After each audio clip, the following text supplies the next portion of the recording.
fantastic survival horror series and one of my personal favorites. So I can't wait to watch MissScarletTanager beat this game in a flash. And we have a $10 donation from Anonymous with no comment. Thank you for your generosity. And a $5 donation from Emmy. Thank you for your generosity. And without further ado, let's take it away with Fatal Frame 3.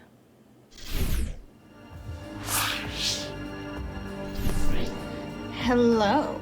So I am MissScarletTanager, and I heard the chat liked bunnies. So this is Tally. You may see her in the background. She is very cute. I'm gonna let her down now because she doesn't like being picked up. But can I get what our costume picks are?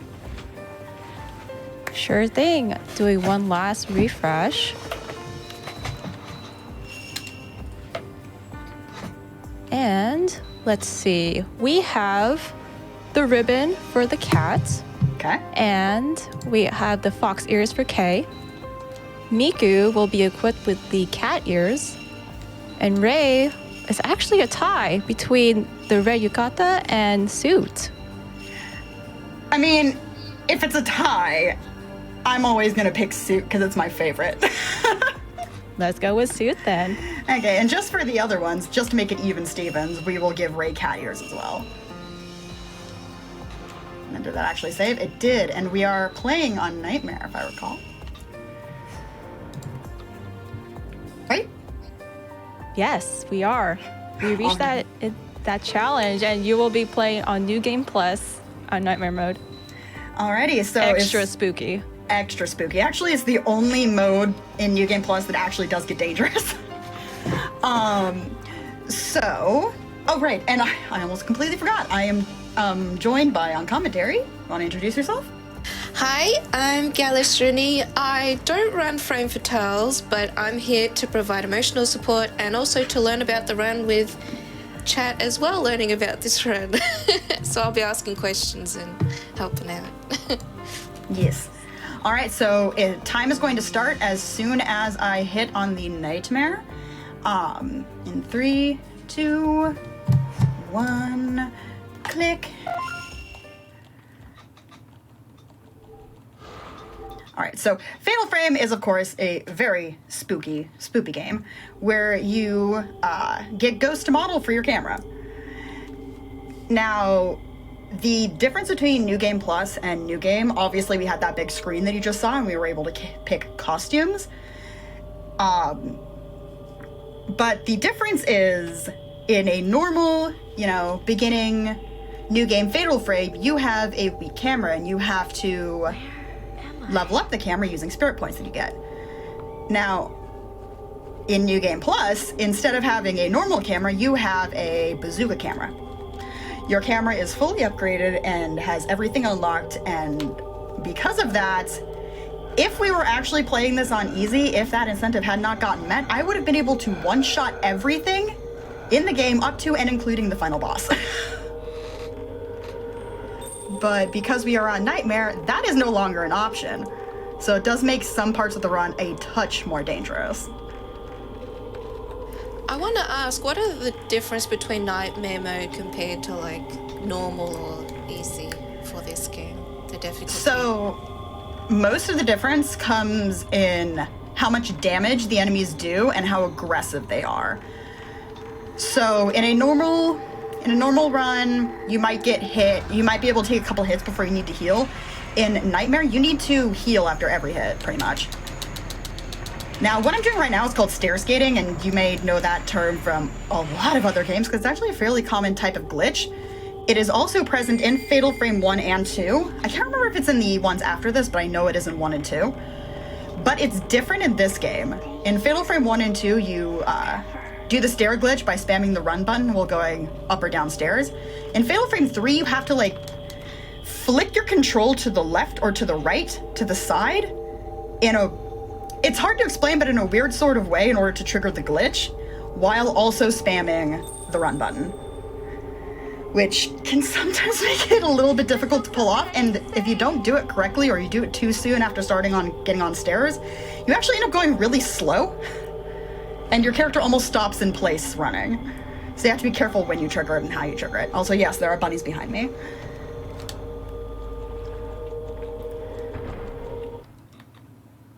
Okay, good. It actually did skip correctly there. Sometimes when you are spamming to try and skip cutscenes in this game, it'll for some reason pull up the menu. There's not really an explanation why. It'll just pull up the menu in the middle of a cutscene. Thankfully, it didn't happen there because it's slightly annoying. An interesting little quirk about New Game Plus is that you can feasibly go through the entire game without opening the menu a single time. A little bit harder on Nightmare because I do tend to get hit in a couple specific parts, which gets a little scary. So I'm just going to be running to the first little checkpoint here. So we got time for about 1 or 2 donations. Sure thing. We have a $375 donation from Mecha Momo saying, hey, let's save K. And indeed we are. We actually reached that incentive, so we will be saving K this run. Excellent. Jeez. So awesome. funny story about saving K in this game.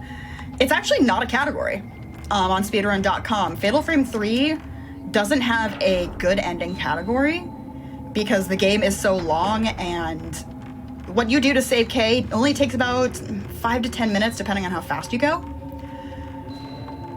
But I'm glad, because if we did not save K, he would be getting Thanos'd at one point, and I mean that quite literally.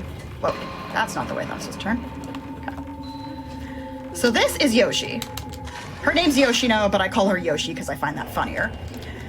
Now, the story of this game is, you are playing as Ray. Ray is a photographer. Prior to the events of the game, she got into a car wreck that took out her poor fiance. Now, because of that, she has started to have dreams about a spooky, spoopy manor, which happens to be the spooky, spoopy manor that I'm in right now. And in this spooky, spoopy manor are some spooky, spoopy ghosts. We don't like the spooky, spoopy ghosts. And now you get to see, before I finish that explanation, I'm just gonna very quickly, this is the first fight, and done. That is the power of New Game Plus. I am on Nightmare, and with a fully upgraded camera, I can one-shot the first boss. I think that's the only boss that you can one-shot on Nightmare.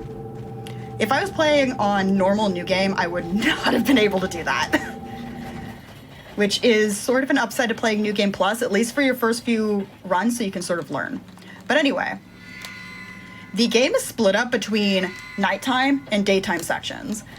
Now, you don't usually do much during the nighttime sections, but the daytime section is pretty much go find the thing in the house in order to trigger nighttime. And when you trigger nighttime, you go to bed. When you go to bed, you travel to the manor of sleep in your dreams, and that is where all of the spoopy things happen. And if anybody knows Fatal Frame at all, you should be able to recognize this character coming up here, especially because she is wearing the same outfit she wears in Fatal Frame 1. Everyone say hello to Miku. She has very pretty cat ears. Oh, I almost went there. No, I am going the right way. One thing that can be a little bit difficult with this game in particular is trying to remember exactly what you would need to do to trigger the nighttime sections. There have been times in the past where I have gotten tripped up. Okay.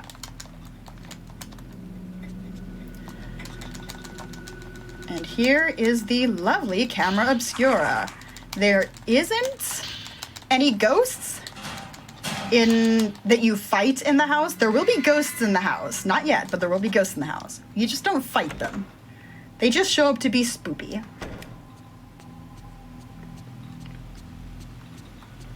Alright, so I've got a little bit... You got probably time for like 1 donation right now, because I'm just running around the house. Sure thing. We have a $50 donation from Gemniant and saying, what's the only thing that can make Horror Block better? Cat girls. I couldn't agree more. Thank you so much for your contribution to Malala Fund. So, interesting story. One of the donation incentives was whether or not to give Rudy, the cat, a bell or a ribbon. And you can actually play with the cat.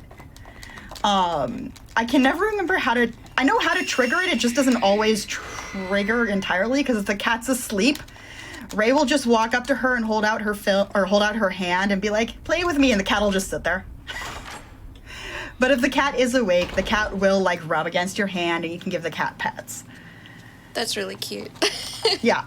It's extremely adorable. The thing is, it's partially RNG where the cat is in the house, and it depends on where the cat is in the house, whether or not it actually, like, lets you pet the cat.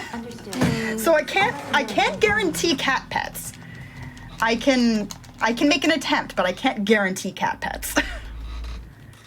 All right, so we are in nighttime mode. Now, the camera obscura during the daytime or the house sections of the game is your save point. Now, I might do a couple safety saves later on. We don't have to do one yet because of being on New Game Plus. I am rather safe, at least for the first half or so of the game. Now, you see, Ray went to sleep. She's like, oh no, it's spoopy. I'm back in the spoopy place with my spoopy cat ears. And something that we learn now is, oh, that wasn't a ghost. I wonder who that could be. Now, it's the only time, question mark, that one of the very few times that you actually see another person in the manner of sleep is during this beginning area. But you can actually come across other people who are trapped in the mansion. It only happens a few times during the game, though. All right, we are going to be chasing down Little Miss Yoshi because, oh my god, people in the dream must investigate. She doesn't really want anything to do with this, though.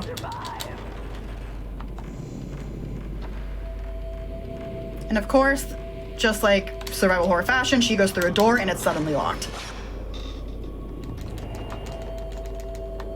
The game's rather rude like that. But in pure Fatal Frame fashion, a lot of the doors, you take a picture of the door to figure out where you need to take a picture to unlock the door, because the camera is also a giant key.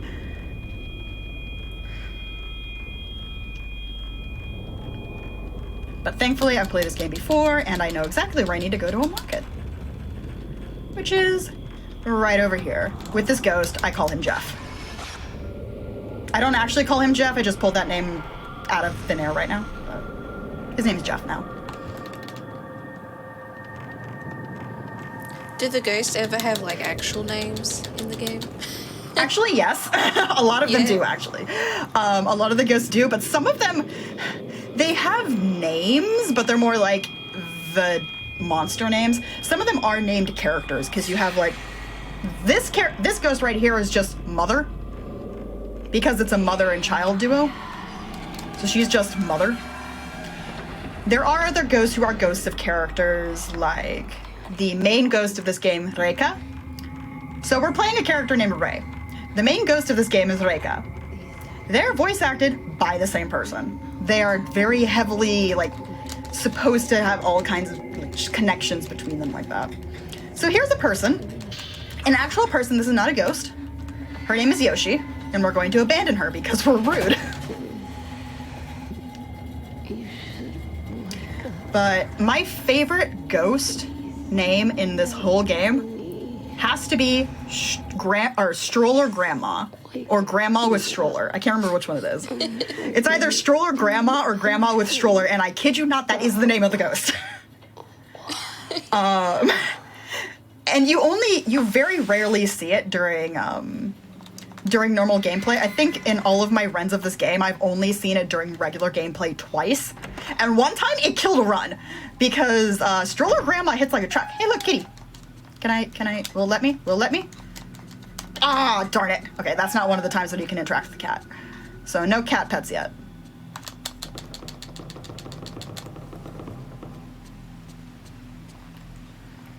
All right, so just like before, this is just going to be a figure out where the trigger to progress the storyline in the house is. As we just glitch up these stairs, wait for the phone to go off, and turn around and go back and answer the phone. Now, as you go on, and I will point them out occasionally, you will come across spoopy happenings in the house. Hello?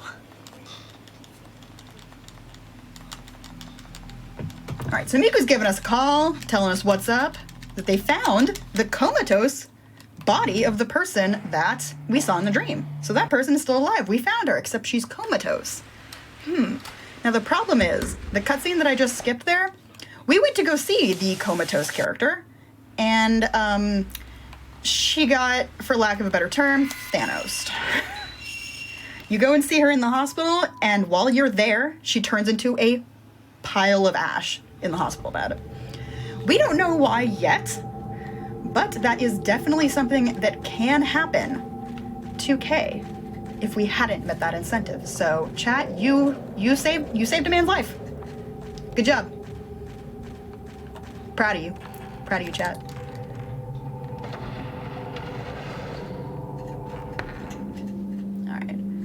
So we have time for maybe 2 donations right now because I'm just going all the way back to where we found the totally alive real person.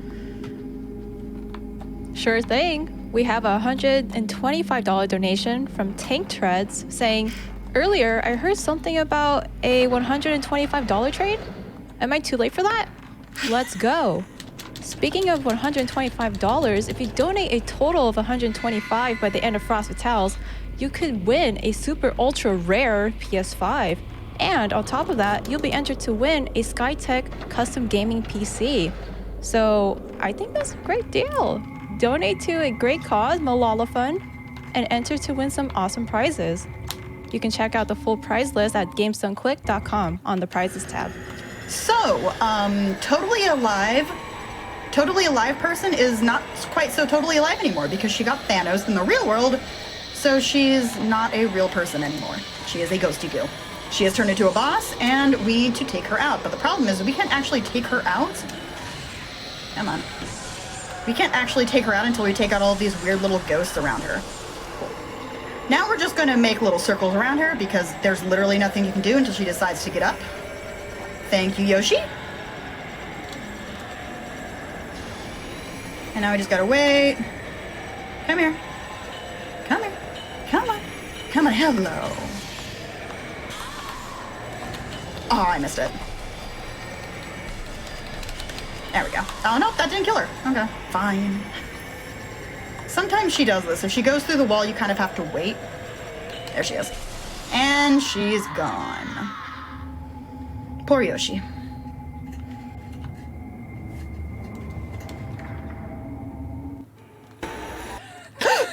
There's a lot of gasps in this game, so if I don't skip the cutscenes fast enough, I apologize.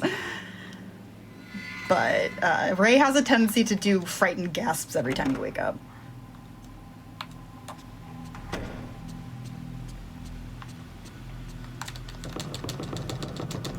Alright, do we got a kitty? I mean, we have a kitty right here because kitty ears on the Miku, but I will try to get cat pets. I cannot promise that I will try.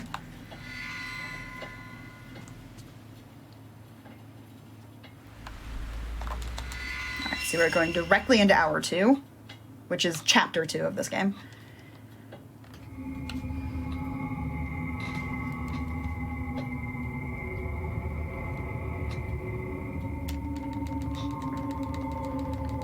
So, there is a key back there, which is where Yoshi was earlier in the game.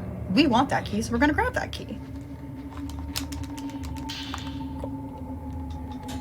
Okay, you probably got time for one donation, because I'm gonna be backtracking a little bit to where we saw Jeff. Hello, Yoshi. Bye-bye, Yoshi. For sure. We have a $200 donation from Karia Mori saying, Fatal Frame has always been my favorite survival horror genre since I played the first one in my PS2. Many nights were had with the fear of broken neck lady sneaking up behind me. Love Frost Vitals and love Malala Fund. The world needs more opportunities for all girls. Thank you for putting on this all together and the amazing runs from everybody. Hard. So, as somebody who has, who doesn't know this game at all, Gallo, what are you thinking? How are you thinking so far? Yeah, it seems pretty scary that you could just turn into ash like that person. Yep. That's an interesting atmosphere. One of the earlier cutscenes, we got to see the main ghost lady, Reika, and she touches you, and that causes a tattoo to start to spread on your body. And what turns you to ash is when the tattoo spreads throughout your entire body. Boom, ash. Wow. So have you played any of the Fatal Frame games? I have not. I have not played any of them. I've watched a little bit, but I don't know anything about the series, yeah. Well, they are very much of the spoopy, though technically are considered Resident Evil clones. On a lot of lists of Resident Evil clones, you'll see Fatal Frame games because sure, they have cameras, and sure, they're not, you're not using guns or bazookas or whatever, but the camera is really just a gun with ammo. Oh, he's not dead yet, okay. So I got jumped by these ghosts, and through most of the game, you don't actually interact with any of the random battle ghosts. But this one I do because it seems like it's a random ghost, but he's not actually a random ghost. You do have to defeat him, and it won't let you out of the room until you do. There we go. Because he drops a puzzle key. And we are going to take that key all the way up towards the top of the Manor of Sleep, and we're going to do something very dangerous that I do not recommend in real life, and that is walking on a roof. Which you do a fair few times in this game. But I do not recommend it in real life as somebody who has fallen off a roof before. Alright. So this is one of the puzzle types in the game, and essentially the number of lines on each one is how many times you can push it. So if it has 3 lines, you can push it 3 times. If it has 2, you can push it 2. If it has 1, you have to push it 1. And you have to get it to all of them being able to have all of their uses used, if that makes sense. Thankfully, the puzzles in this game are slightly less obtuse than some of the ones in Fatal Frame 1 or 2, which is kind of nice.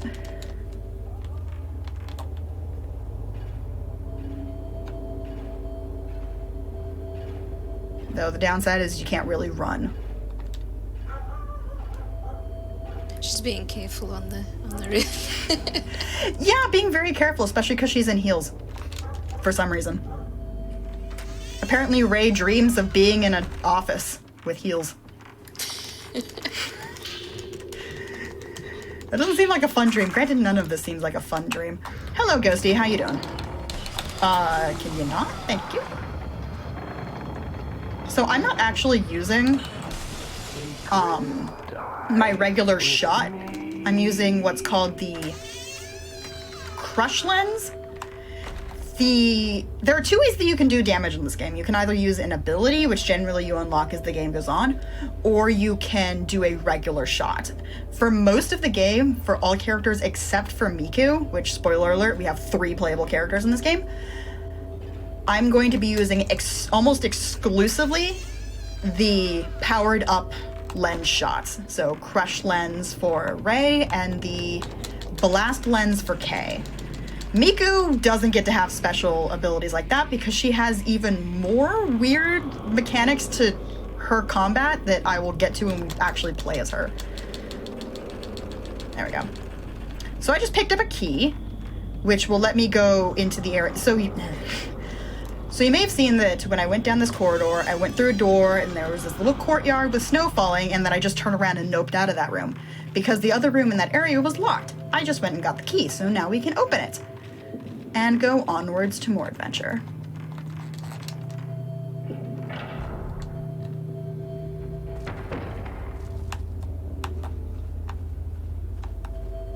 All right.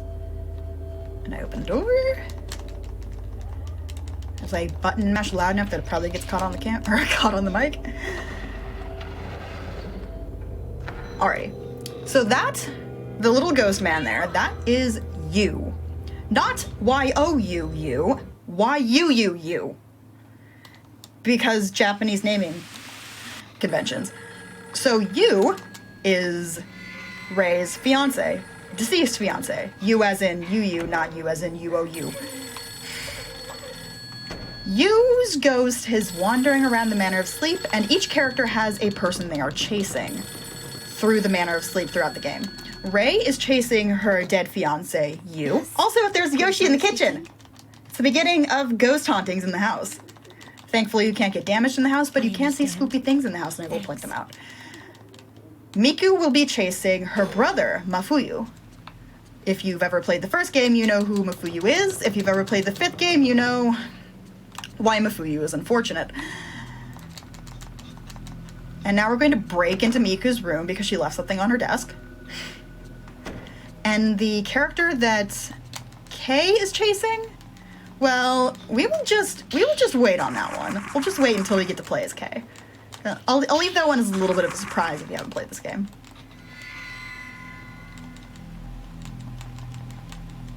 So here's a picture of him. The man in that picture is Mafuyu, Miku's brother, who, if you've played Fatal Frame 1, he is the person you play in the prologue of that game. There we go.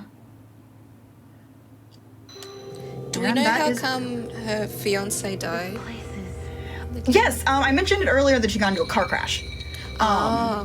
In the intro cutscene, you see the direct aftermath of the car crash of Rei sort of coming out of the crashed vehicle and coming up to her fiance's body.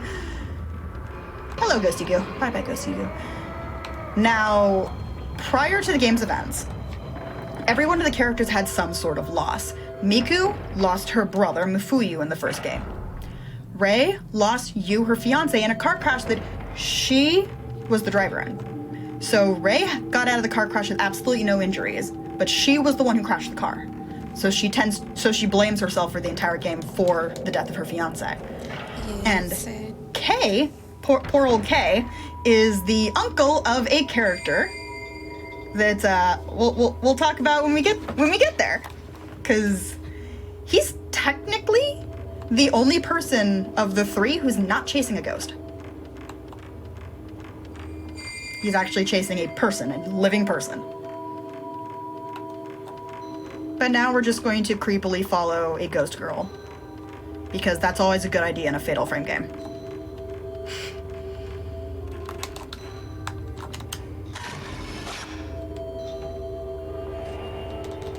Now this is another one of those, take a picture of the locked door, go take a picture elsewhere to unlock the door. Now, I got a surprise, and that surprise is Ghosty. He's gonna hit me. Yep, every time. I've never been able to figure out why he can hit me there.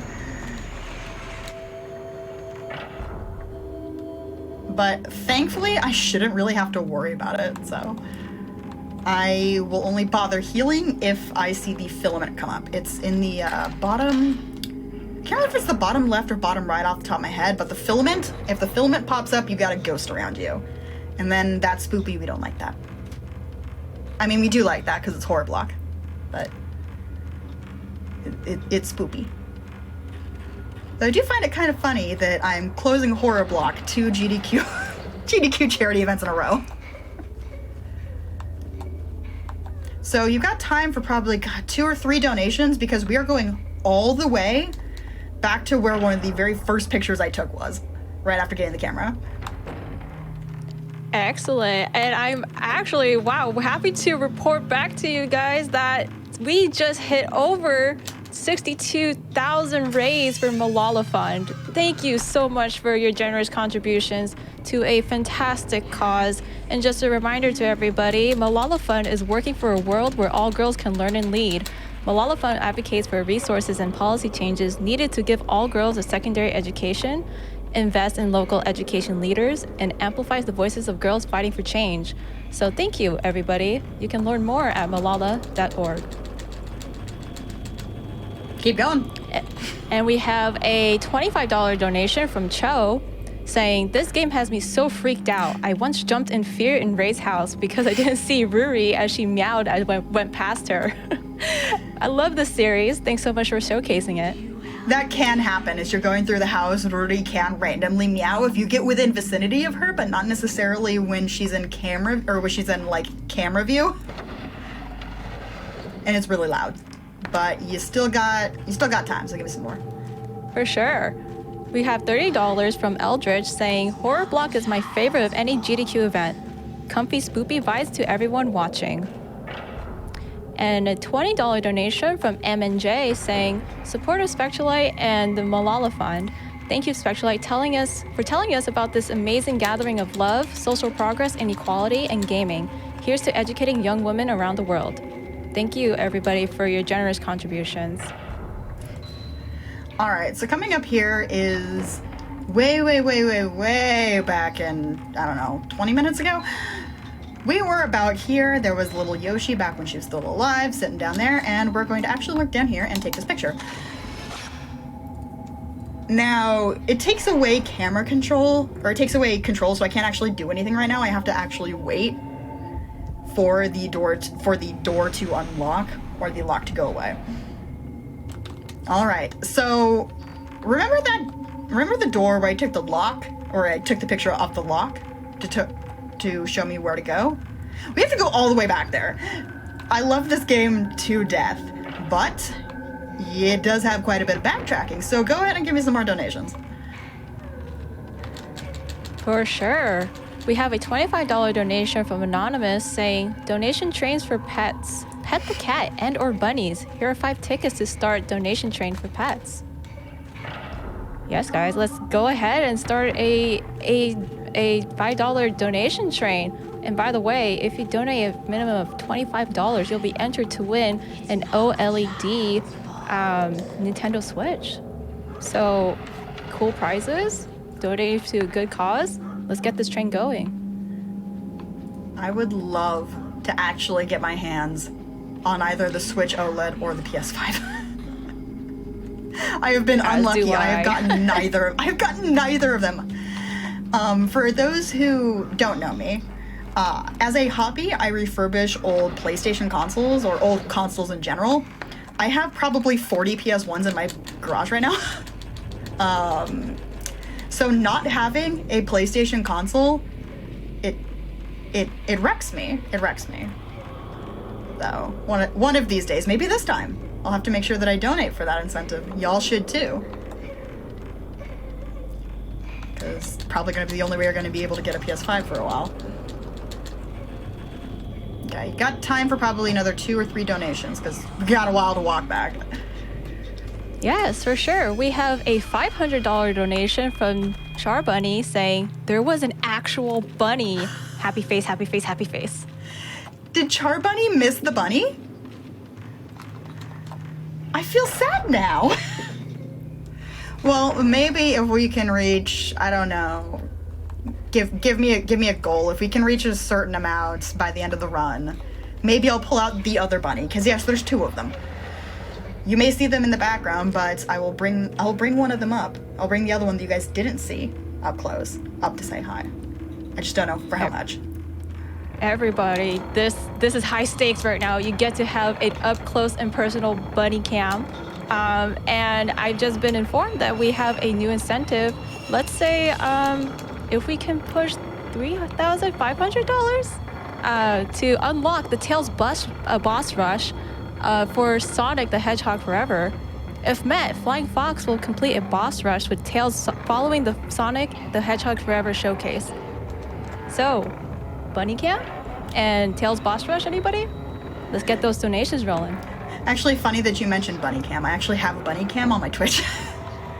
Oh, the bunnies so have their cute. own Excellent. dedicated webcam on my Twitch stream. That's awesome. So you may see that I sort of stopped in the other room there because the filament popped up and because the battle music started. I did that specifically because I didn't want to risk getting killed on the way back, just in case. Because that particular hallway that I went through when I stopped to use the only healing item that you get, yeah, that's the hallway that I've had Stroller Grandma show up in. And I would rather not. Okay, so I'm gonna click this and suddenly there's a ghost. Oh no, ghosty girl. So there are 4 main ghost children in this game. All Fatal Frame games have their ghost children.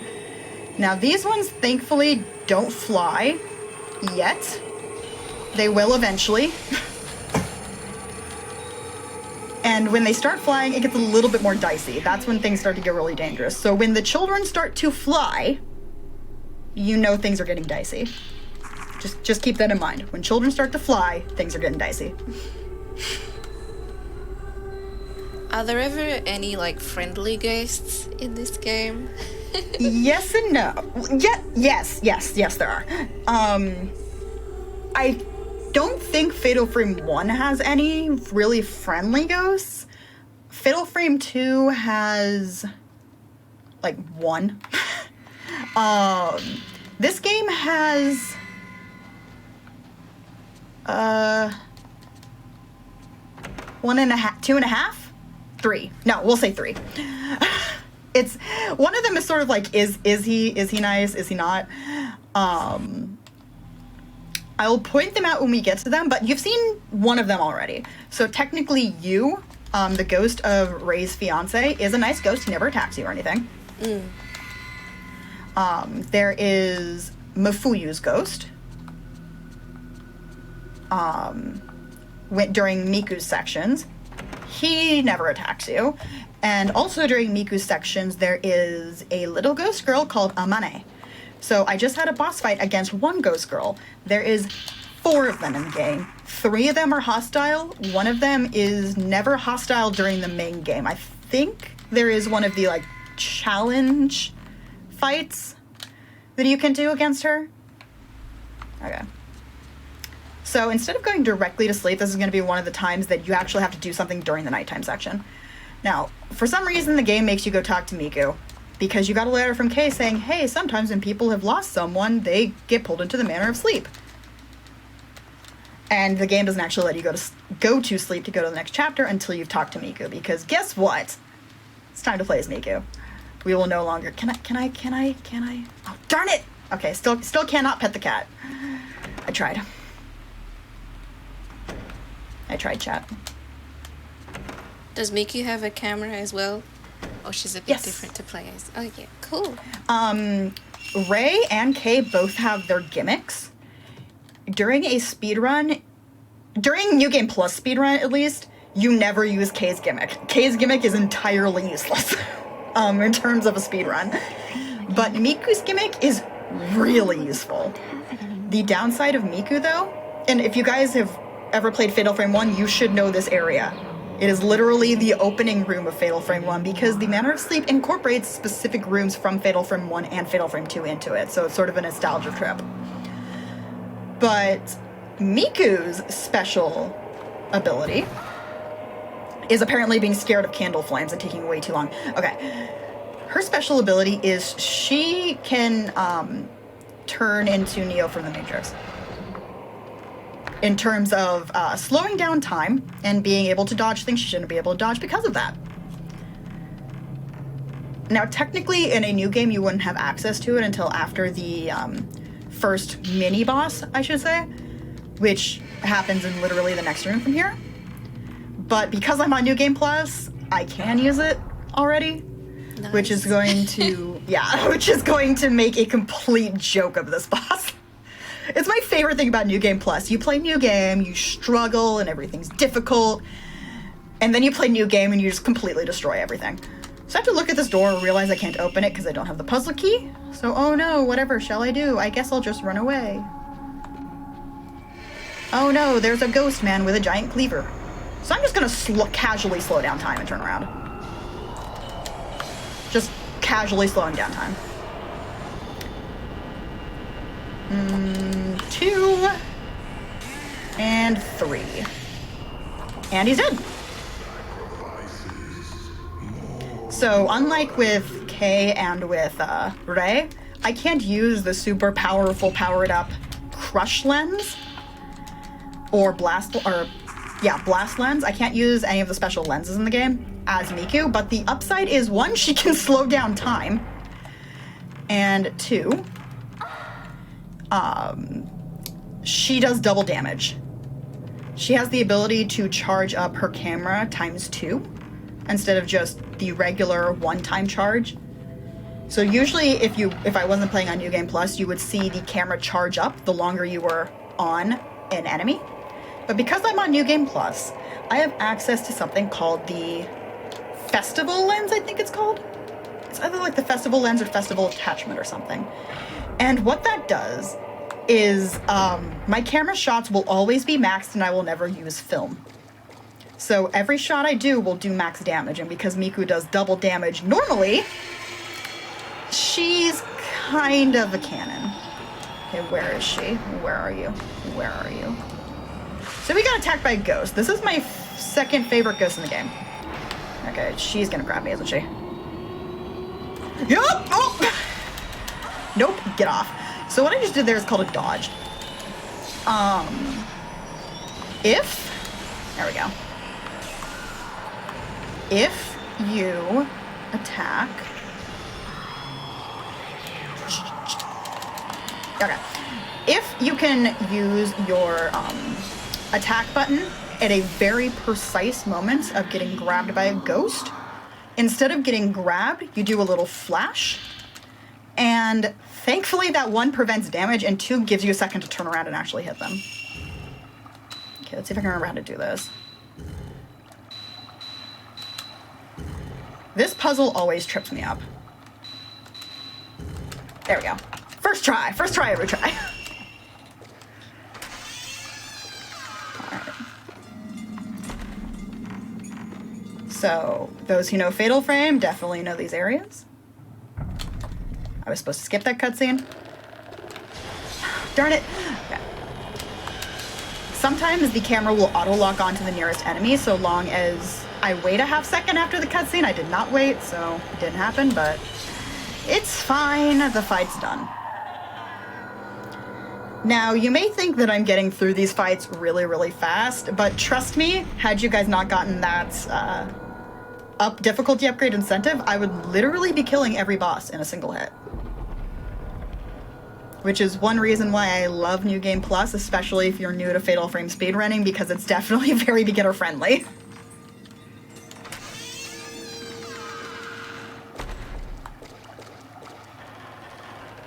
Alright. So Miku has had enough of this because she's been having this dream for a very long time. So she is just going to try and leave. Because funnily enough, there are just two? Yeah, just 2. There are 2 exits from the dream, and you can actually go back to the waking world at any moment. In case you run out of camera film or just feel like it, through a door like that with those little blue candles. But we're not going to do that because that's slow. And I don't have to worry about that because I'm on New Game Plus. I don't have to worry about refilling my camera. So that little ghost girl, the one that you just saw, to answer your question from earlier, is Amane. Amane doesn't want us to go because our brother is totally in this direction. Our ghost brother. Totally in this direction. Over here. It's totally safe.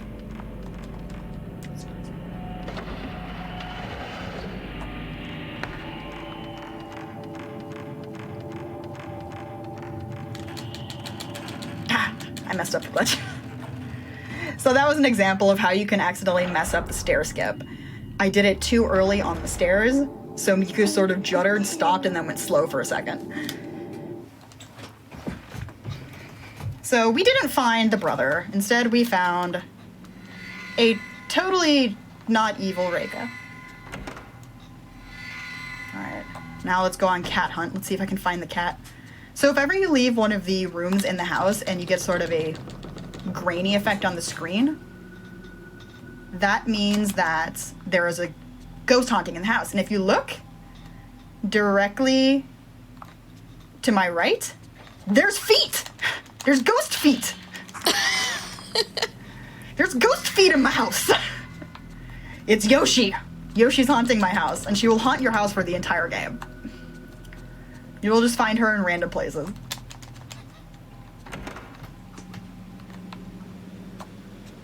Hello, Miku. Miku? It gives us this dramatic Dutch camera angle Feels so to say hi to Miku. I couldn't sleep. Now you gotta talk to her twice, because you gotta get some information about Kay. Our poor man Kay. Poor man goes through so much. And we will now be playing as him. So it is now time to see the third playable character. This is Kay. He gets fox ears instead of cat ears. And he has been in the Manor of Sleep the longest. Now, unlike the other characters where it's implied that they are relatively new to getting pulled into the Manor of Sleep,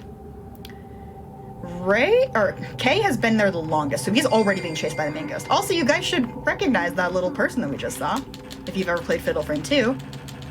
Yes, Kay is in fact the uncle of Mio and Mayu, the player character and the player character's twin sister from Fatal Frame 2. And it's implied the reason why he's been in the Manor of Sleep so much longer than the other characters is because he is mourning the passing of Mayu, the twin sister. Which is how we know which ending of Fatal Frame 2 is canon. So this ghost here is going to be haunting this room for the entire game, and a couple other areas, but mostly just this room. She really wants to give Kay a hug. We really don't want her to give Kay a hug. But she's also one of my favorite ghosts in this game, because she has one of the most iconic faces. If we ever get a shot of her that's close enough and you actually look at her face, she has almost the same expression as the overly attached girlfriend meme. Which makes me chuckle. Like, it is the same little creepy smile. Alright. So we got a little glimpse. We've had a couple glimpses of Reika, the main antagonist ghost. Each ghost has a main antagonist ghost.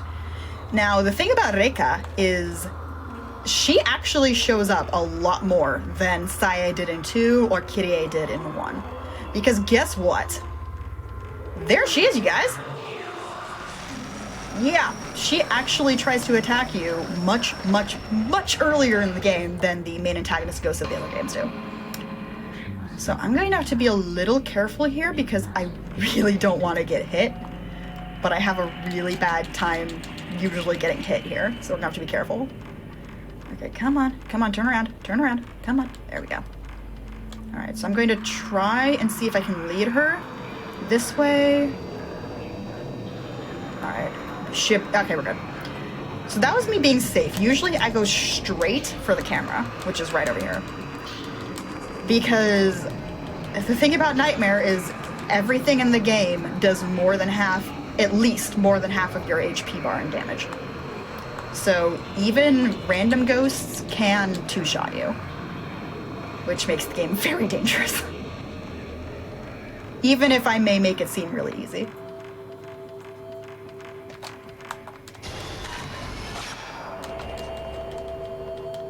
Alright, so yet again, another one of those take a picture of the door, go to a place, and take a picture of another thing. Door locks. Which we're going to have to go back to... Hello, Yashu. By the way, this ghost's name is Yashu. Not Yoshi, Yashu. So I'm going to have to go all the way back to where I picked up the Holly key a moment ago, so you've got time for a 1 or 2 donations. Excellent. We have a $25 donation from Make It Chibi saying, first time donating and so excited to be able to. I was very excited when I heard that MissScarletTanager was coming back to speedrun Fatal Frame 3, especially since they rocked the Kuon speedrun. Loving the energy, make the game not as spooky and very fun while also donating for a great cause. And we have a $130 donation from the Arcadia Collective saying, our community hosted a game night at our event space tonight to raise money for Malala Fund. Thanks for putting all this good into the world on behalf of us here in Detroit. All right, and come on, and the door is unlocked. Cool. So you probably got time for another donation or two because now we just have to go back to that door from before. Okay, can you please turn around? Thank you. Now we just have to go all the way back there. Okay, sounds great. We have a $25 donation from Natio saying, some money for the bunny. Thank you. And a $13 donation from Captain Clown saying, a spoopy donation for a spoopy block. Heart. I do have to say, Fatal Frame 3 is my favorite of the Fatal Frames, and I own all of them. In fact, I own more than one copy of Fatal Frame 5 because of the remaster that just came out recently, but I even imported... Fatal Frame 4 was never released outside of Japan, which is why in the US, Fatal Frame 5 is just called Fatal Frame Maiden of Blackwater instead of Fatal Frame 5 Maiden of Blackwater. But Fatal Frame 4 was never released outside of Japan, so I actually imported a Japanese copy of it. I don't have a Japanese Wii, so I can't play it without doing certain things to my Wii. But, yeah, I do actually have a Japanese copy of the fourth game.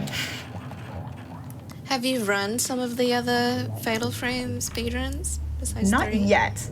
Not yet, but I am planning on it because I do love them. I just have to make sure that I've got this one just completely down pat. And I will be going to the new game category eventually, but I am the world record holder for every single difficulty of New Game Plus. Even, I can see that we have a Cloud Mark in the chat. I even took one of his world records at one point. Come on. Alright, so I'm gonna see if I can do a dodge here. I'm not able to do it every single time, but I go to the left of the stairs and then I turn to the right. Okay, I did it. It took me a while to figure that out. It used to be where she would hit me every single time I went down the stairs. And the way that she hits you is she throws hands. She just throws hands at you, just flying hands. Come out of that little hand tree behind her.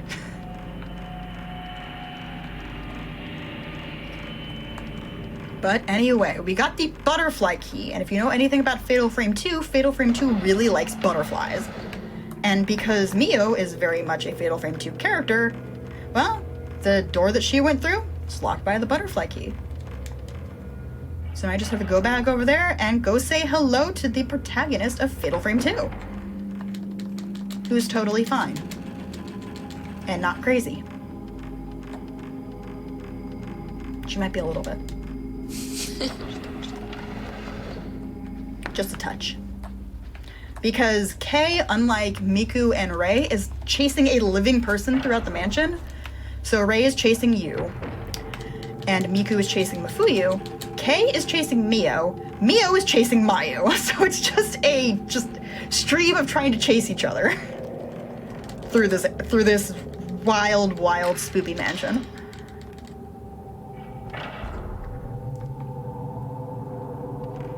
Alright, and now we are in the Fatal Frame 2 area of the game, and there's Mio. But suddenly Kay wakes up and she can't say hi to her.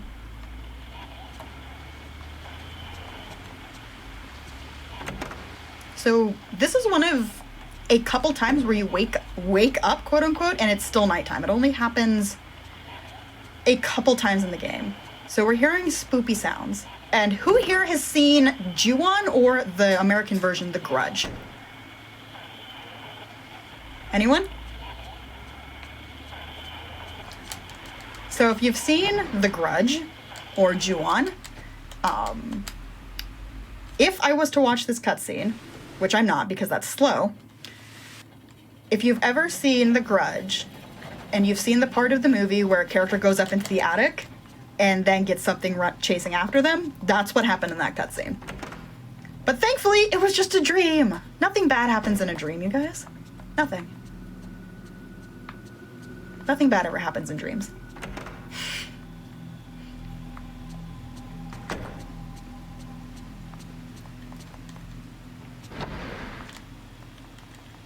Alright, so we're gonna go right back up to where she had the spooky dream.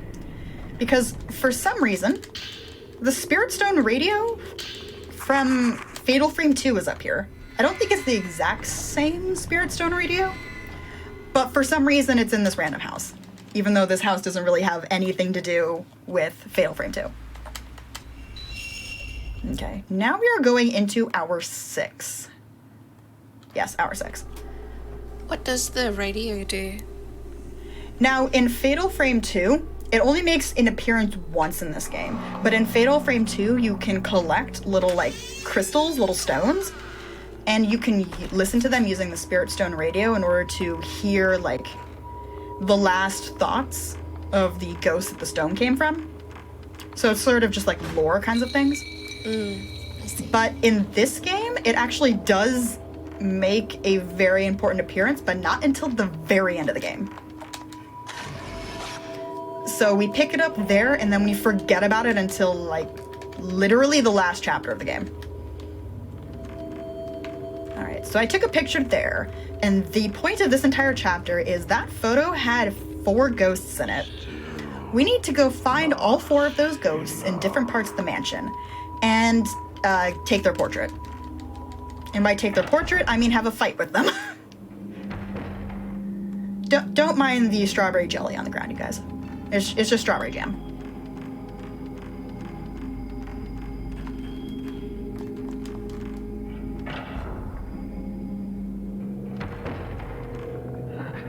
Get back!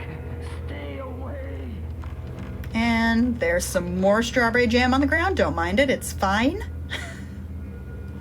Wasn't there in the last stream.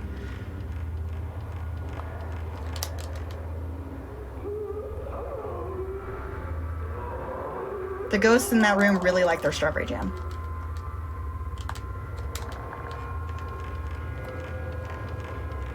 Jam or jelly, it is both jam and jelly simultaneously. So, not this chapter, but I think it's the next one after this is one part of the game that gets a little dicey on Nightmare. So it's not this one, but it's the next one after this. But it will be us going through the same area I'm going through right now. But just keep that in mind, that the area I'm about to go into will soon be a little dicey.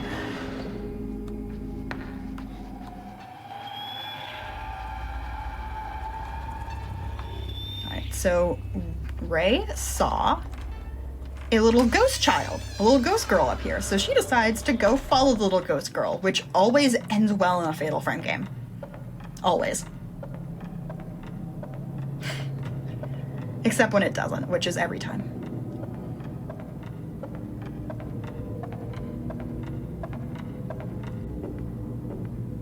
Alright. So where is she going? Oh, is she gonna pop up yet? There she is! Everyone say hi to Ghost Girl. She's rude. Okay, I got 1 hit. I can't one-shot her, sadly. Well, sad for me, I guess. Oh, she didn't hit me. Okay, good. Ah, darn it, I missed. Okay. Don't hit me, don't hit me, don't hit me, don't hit me yet. I'm going slow, don't hit me yet. No, I'm not hurt. Leave me alone.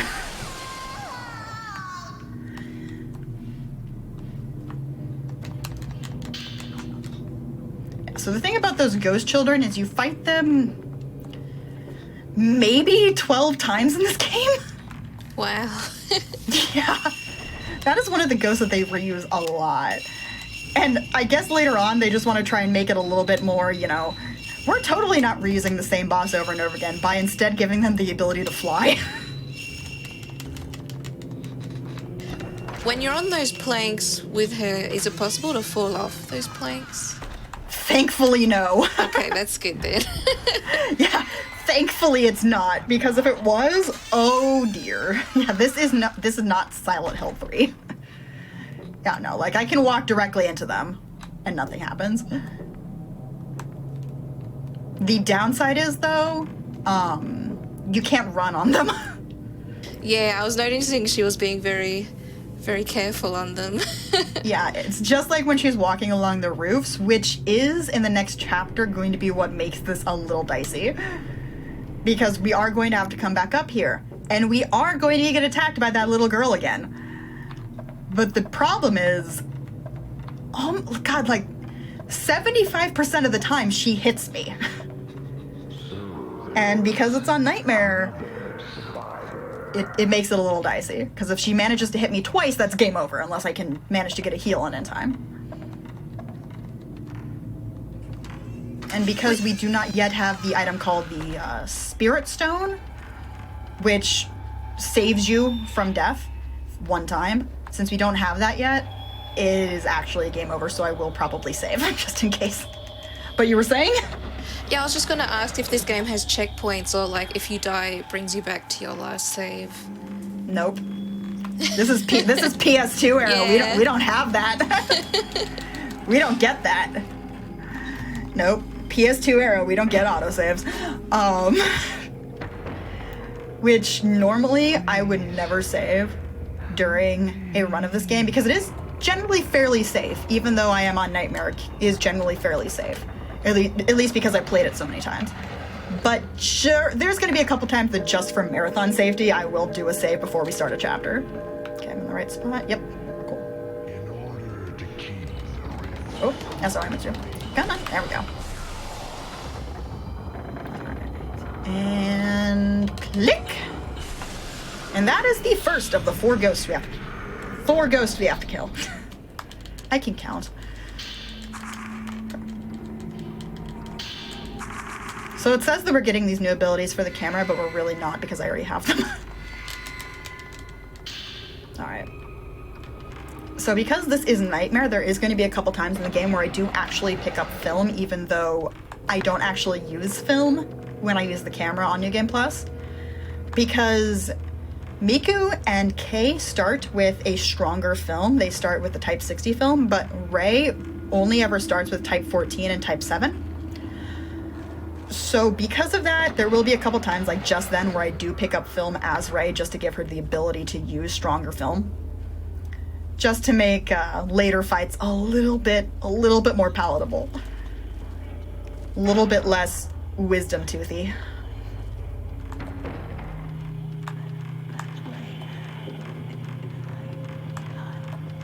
Alright, so we are coming up to the second of the 4 ghosts. Now, if you remember from earlier in the game, I had to take a picture here to unlock something. And it's the same ghost, except now he has tattoos all over his face.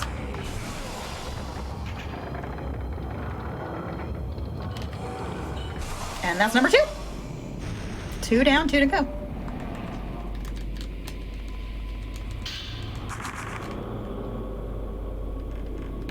Alright, we got time for 2 donations before I get to the next one. Sure thing. We have a $155 donation from Cyanide Sugar, who was a runner for Resident Evil 2 Remake, saying, "For getting all the Zombo bites in my RE2 run." Thank you so much for your contribution. That was a fun run. Resident Evil 2 is definitely one that I need to do again. It was my second speedrun I ever did, was Resident Evil 2 Remake. Can't wait for you to come back if you do decide to. Yeah. But you can give me one more. Sure. We have a $25 donation from Bookworm42. No comment, but thank you so much for your contribution to Malala Fund. Alright, so we got a ghost coming up here, but we're just gonna ignore him. He's not important. Because the ghost we actually want is down here by this little entrance here that could take me out of the dream, but instead I'm just going to remember to actually bring up my camera. There we go. Now, hopefully, the ghost down the hallway doesn't reach me before this other guy does. I'm gonna keep my eye on it, though. Okay, you know what? Just for safety. I did have to hit him. Usually, I don't have to hit the second ghost. But once one of the ghosts goes down, the other one just vanishes. But he decided to be mean today, so I had to knock him down a peg. So we got a key earlier, quite a bit earlier actually, that I haven't used yet, but we're going to be able to use it now. Which is going to give us the ability to do, I can speak right now. We're going to be doing another one of those sliding puzzles in a little bit here. So we have to use a key to get another key to get into a place to use another key. Because this is definitely a game that shares DNA with Resident Evil.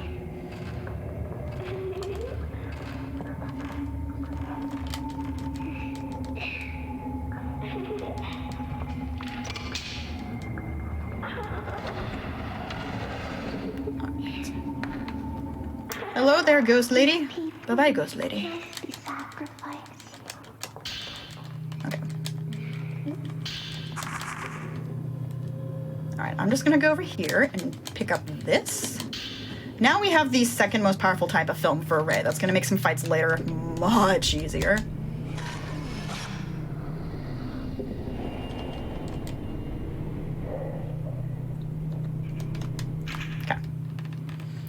Now, do you all remember when I went to that locked door as Miku in her very first chapter when I told you guys all about how she can freeze time?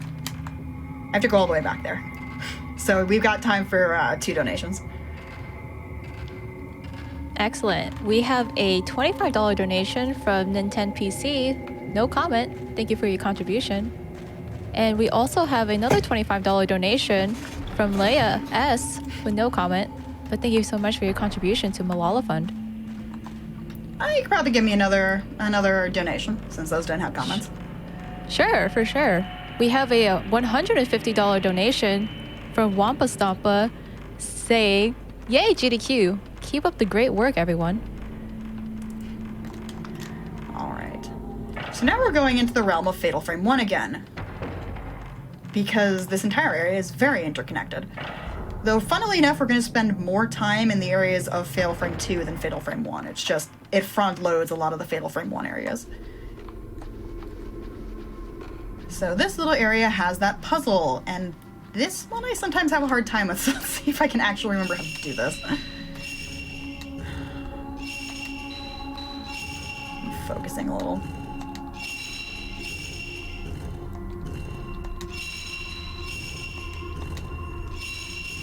Alright, first try, every try. Good.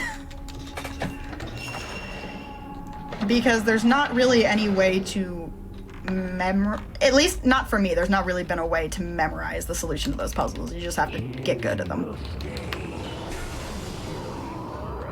So you see, I almost one-shot that guy because I had this Type 9 phone. Where is he? There he is. Now, the reason I went forward there instead of sort of hanging back and waiting for him is what you don't know is when that guy spawns, it spawns 2 or 3 ghosts right behind Ray, and I didn't want to get hit by them. So we have to go all the way back to the door at the beginning of the chapter. So you've got time for quite a few donations. For sure. Before we get into donations, I just want to remind everybody that the Yeti is donating $5 to Malala Fund for every shirt sold. We have an amazing design featuring some characters from our Frost Fatales marathon, including Rei Kurosawa from Fatal Frame 3.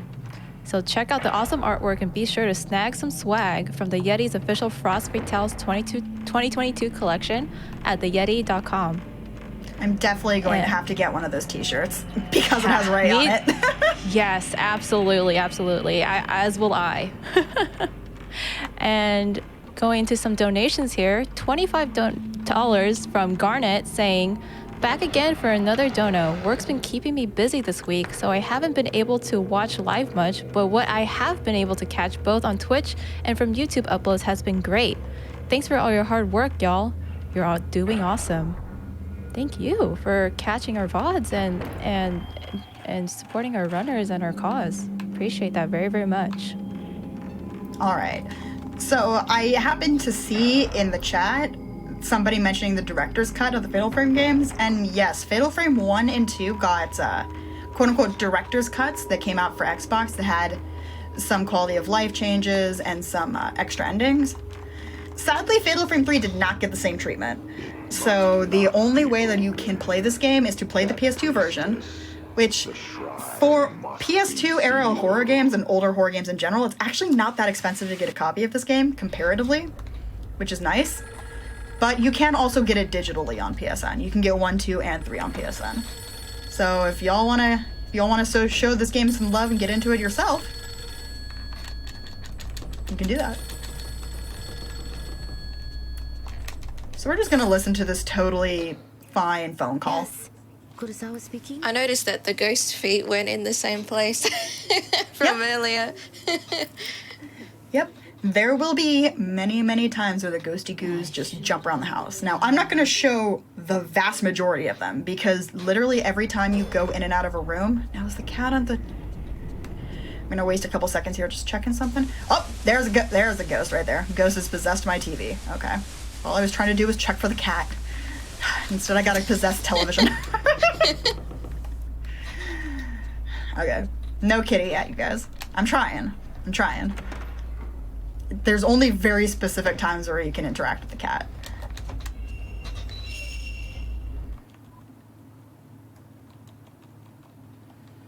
But yes, that was a completely, totally normal phone call. And, well, Actually, no, it wasn't. It wasn't, let's be honest. Yoshi is now inhabiting the phone lines of the house. So pretty much every time from here on, when you have a phone call with somebody, you will have Yoshi screaming at you in the background.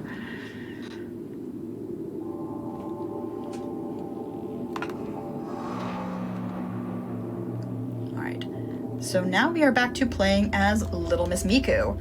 Now, the entire point of this chapter, is relatively similar in a way to the last chapter. We are going to 4 different areas to, instead of take out 4 different ghosts, we're going to be picking up 4 different orbs. And yes, I use that word for a reason. But we gotta go pick up some orbs so we can do a puzzle with orbs. It's very GDQ-esque.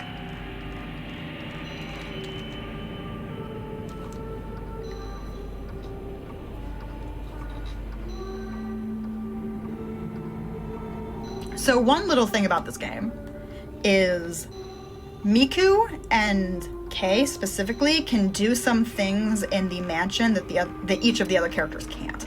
Miku, for some reason, is considered small compared to Kei or Rei, and she can squeeze herself into vents. So we are going to go into first-person mode for a minute and just to go through a vent, and it's going to be completely fine, and we're not going to get attacked at all.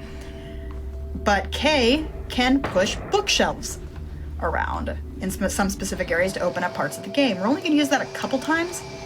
We'd only use it once if it was a normal ending run, but since it is a good ending run, we'll be using it twice. Alright, so there is a ghost, and suddenly we have gone... I can aim. We have gone slow-mo. Because this ghost decided she wanted to say hi. But sadly, we do not say hi to little ghost children, and she is gone. I notice sometimes when you take the snapshots that there's like these blue orbs that come out. Is that to regain health, or what is that for? It's... I can't remember exactly. They're sort of like damage amplifiers. So one thing you can do if you're playing this game normally or playing it casually on a new game is you take photos, normal photos, and it can cause little spirit orbs to come out of the ghost. And if you take a picture of the ghost again with more of those spirit orbs in the camera, like in the frame, it does a little bit more damage because it counts as like a higher level shot, a higher level camera shot. Oh, but because, yeah, so it's one of the things about the gameplay that you don't normally really see on New Game Plus because my camera is so powerful. Yeah. So now we're being chased by a ghost called the Engraver. Now, there's 2 of them, but thankfully for all but once, really, we only ever see one at a time. Now, part of the plot of this game is just like every single Fatal Frame game, insert ritual here, ritual goes wrong, shenanigans happen, everyone has a very bad day. And then somebody has to come along years and years later to fix that bad day. Now, in this game, you have the main ghost, the main antagonist, Ghost Reika. She is covered head to toe in these tattoos that she is given in order to help relieve the grief and the pain and the suffering of people who have experienced loss. Am I being chased by a random ghost right now?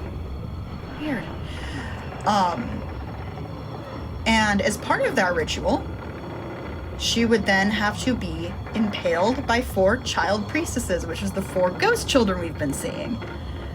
Now, the Engravers are the lovely ladies who have been blinded, just like in Fatal Frame 1, except their job in this game is to engrave the tattoos on the main antagonist.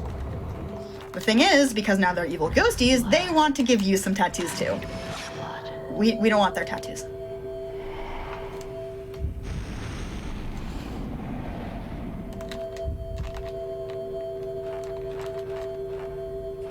Alright. I'm just trying to remember where I have to go because this is the point in the game where it starts to get a little squirrely, trying to remember where exactly I need to go at any time. Alright, so here's the dangerous part. So I'm gonna have to focus for a second here. Don't hit me, don't hit me, don't hit me, don't hit me, don't hit me, don't hit me, don't hit me, don't do it, don't do it, don't do it, don't do it. Oh! She came within about a frame of hitting me there. Please don't hit me, please don't hit me, please don't hit me, please don't hit me, please don't hit me, please don't hit me.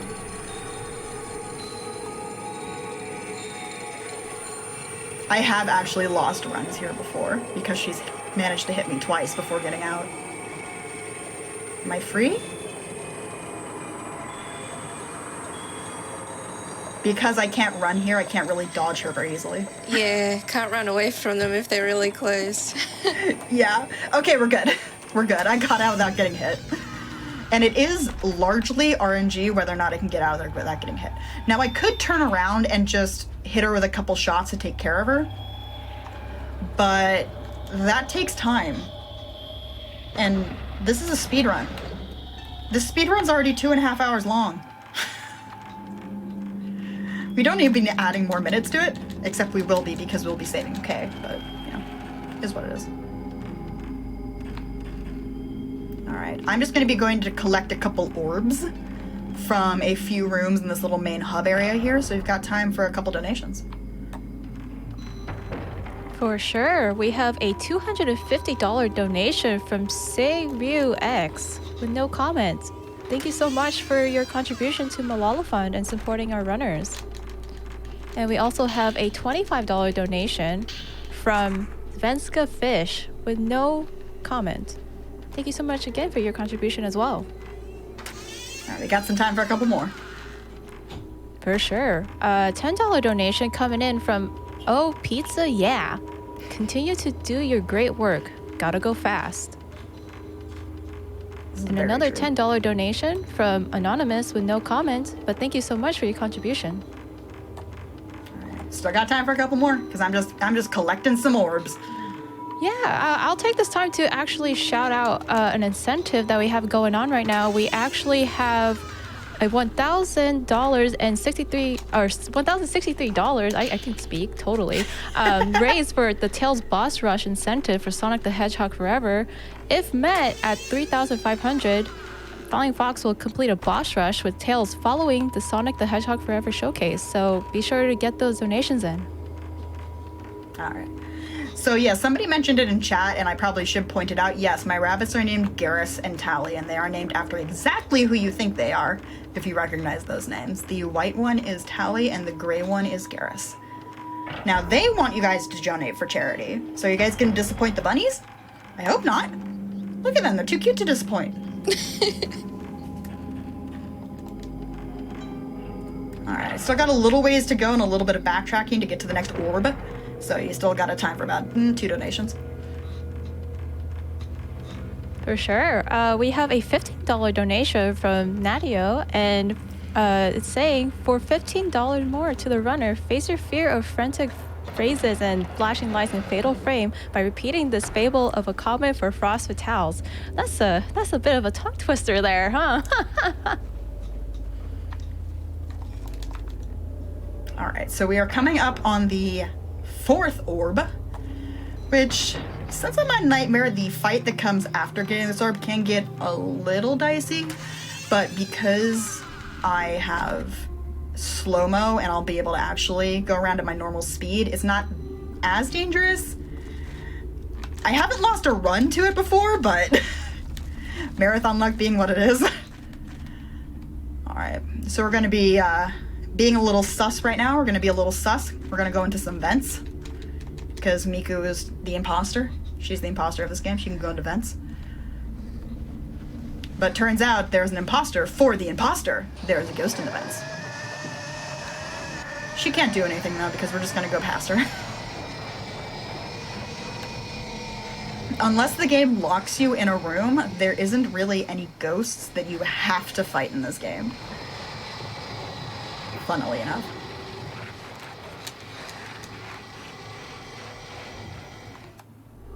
Alright, now we have our 4th orb. Alright. Okay. And we are going to have a fight against, our first fight against more than one little girl ghost. We have to fight against 2 of them, which is fine.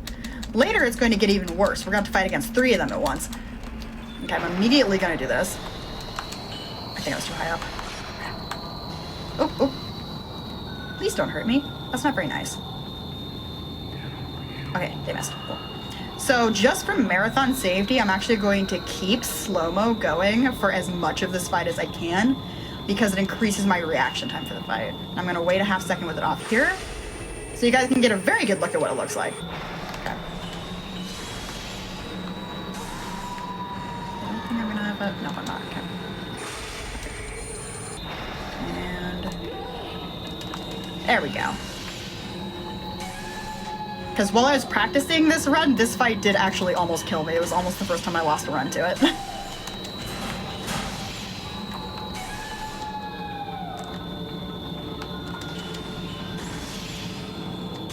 She's not. One more hit. Did I get it? Okay, apparently I didn't. Should have. One more hit and the fight will be done. Hello, little ghost child. Goodbye, little ghost child. Sadly, you have to wait a second. And now I can open the door. There has been times where I've accidentally tried to open the door too quickly, and it just goes, you can't open the door, it's locked.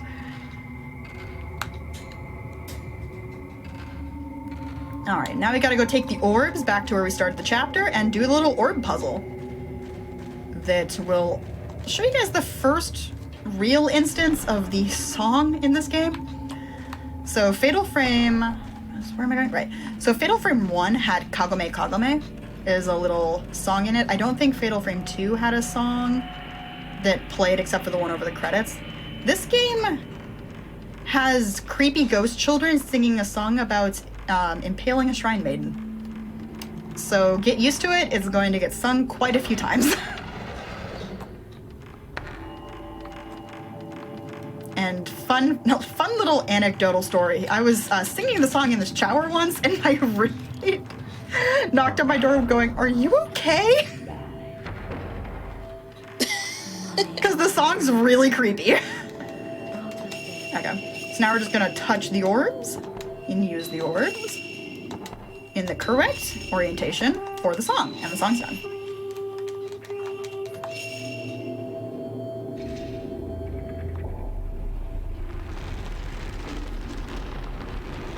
The lyrics so we can sing along. There's only one time toward the later part of the game where you pretty much have to hear the whole song at once, really, like really legibly. It's towards the end of the game, and I don't know, maybe I'll sing it. I'm not the best singer, but oh, come on. There she goes. That's 2. One more shot should take out this box. Okay, you know what? Slow-mo.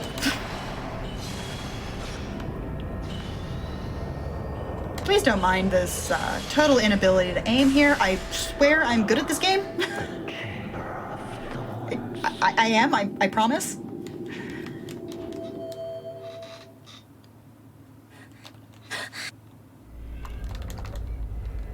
Alright, so we gotta go talk to Miku again. Because we had a dream that wasn't ours, so we gotta go say hi to her.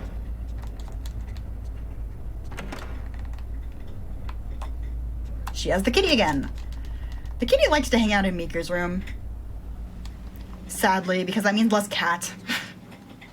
And I know the internet likes their cats.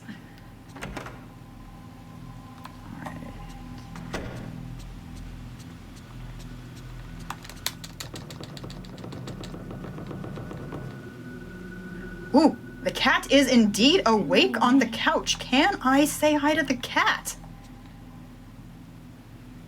That is what I need to look at to go onwards in the game, but... Ray, here. Yes, hello, Miku. Miku is the... Ray's former fiance was a folklorist, as everybody in Fatal Frame tends to be.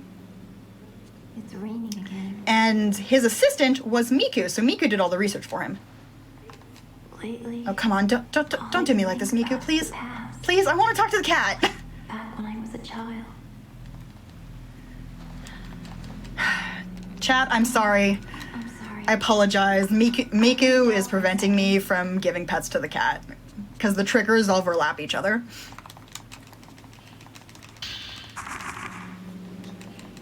I'm sorry, chat, I tried. I like how it's like you're like, let me pet the cat, and then Miku's in like cat ears, so she might be like, oh, you mean me? Yes, we're going to pet. We're going to pat Miku's head. We're going to give her some pats. So this is the first instance of actually needing to use the radio, and the radio is actually going to be used in a glitch later on. But that's towards the end of the game. Now, I totally listened to those tapes. Just don't pay attention to the fact that I immediately exited out of them. But you have to listen to both of those tapes before it goes into nighttime mode. And now we are back as Kay, the man who you all saved. This man will survive this game because of your donations. Alright. We are back in Fatal Frame 2, Oville. And it's going to be very Fatal Frame 2 for a hot minute here. Now we need to go find 2 keys in order to get into the room and rescue Mio. Because Mio has suddenly decided she wants to channel her twin sister Mayu for a while in terms of being really creepy. So we need to make her stop doing that, so we're gonna go get some keys. Now, if you know Fatal Frame 2 at all, you should be kind of going, wait a minute, that door doesn't go to that area. It's because they picked random rooms in Fatal Frame 2 and Fatal Frame 1 and just stuck them together. It doesn't make any sense, but it's not supposed to.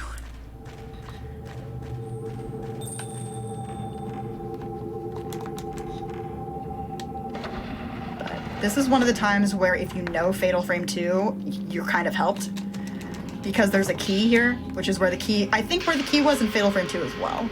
So it does sort of borrow from the game.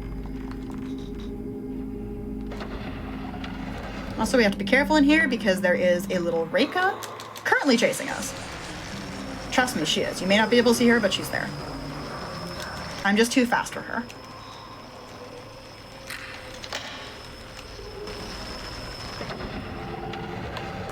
Alright. Continue the ritual. So both of the keys are right in here. So all we have to do is grab them and then go get Mio out.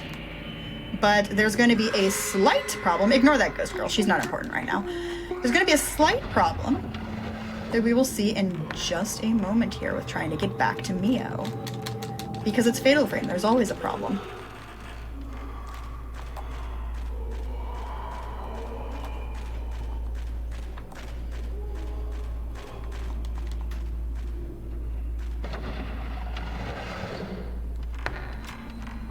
Alright, so if you know this room from Fatal Frame 2 at all, you guys know what was in this room in Fatal Frame 2, because guess what?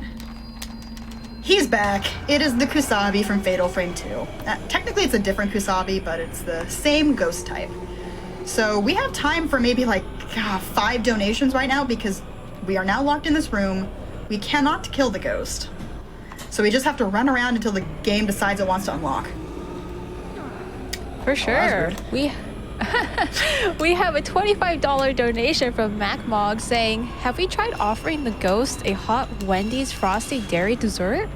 Or can they only enjoy the ghost of hot drinks?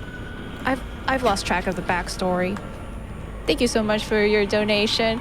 And speaking of Frosty Dairy desserts, hot drinks, if you guys don't know, there's a Wendy's hot drink commercial or a training video, and it is a bob. So, in honor of Wendy's hot drinks, can we get a $5 donation train going? $5 for hot drink for each ghost in this game? Can we do it? Let's get those hot drinks served up for our ghosts. Oh, that is a lot of ghosts. Yeah, a lot of ghosts. But going towards a fantastic cause, Malala Fund, we are just under, let's see, let me double check here. We're at $62,730 raised from Malala Fund. Chat, come on, I know we can do it. Let's get to 63K. Let's do it. Let's do it. Heck yeah. So the door unlocked itself. And we went to the room where Mio went, but she's not there anymore because of course she's not there anymore. That would be too easy. But there was another puzzle key. So, just like in Fatal Frame 2, we are going to follow the butterflies because nothing bad ever happens if we follow the butterflies. And I'm going to grab this stone mirror here because I'm playing on Nightmare. The stone mirror is an item that if you ever go below 0 HP, it breaks and fills your HP bar. So it's a get out jail free card in case you get hit by an instant kill or something. Very, very useful in Nightmare runs. Alright. So we're going through more areas stolen from Fatal Frame 2, and there's Mio. She's totally fine. Right? She's gone now. She's not a ghost, I swear. She's not a ghost. She is alive. And in fact, the only ending where you actually see what happens to her is the good ending. Thing is, the only difference between the normal ending and the good ending is the slides that appear over the credits. So the actual ending cutscene doesn't change. But we do get to find out that not only did we save Kay, we saved Mio. It's the only way that you got confirmation that she survived. So 2 for the price of 1, chat. You saved 2 characters. Mio? So now we actually have to fight the Kusabi. Thing is, I do a lot of damage. Other thing is, so does he! I want to ask, what is a Kusabi? In Fatal Frame 2, the Kusabi is... I speak Japanese, but I can't remember what Kusabi stands for. It's sort of like in between, sort of. It's like a holdover. I don't know how to really describe what the name means, but in Fatal Frame 2, part of the token Fatal Frame ritual that went totally wrong and everything went bad that happened in that game, something that the villagers of Minakami Village in Fatal Frame 2 did in order to sort of extend their need to do their special super spoopy ritual was something they called the Kusabi ritual, and it involves taking a poor unsuspecting soul who visited the village and just wanted to have his vacation, tying him up a bunch, stringing him up, and sacrificing him to their little god thing. So that's what the Kusabi is. It is a very unfortunate tourist. Yeah. The Kusabi is a very unfortunate tourist.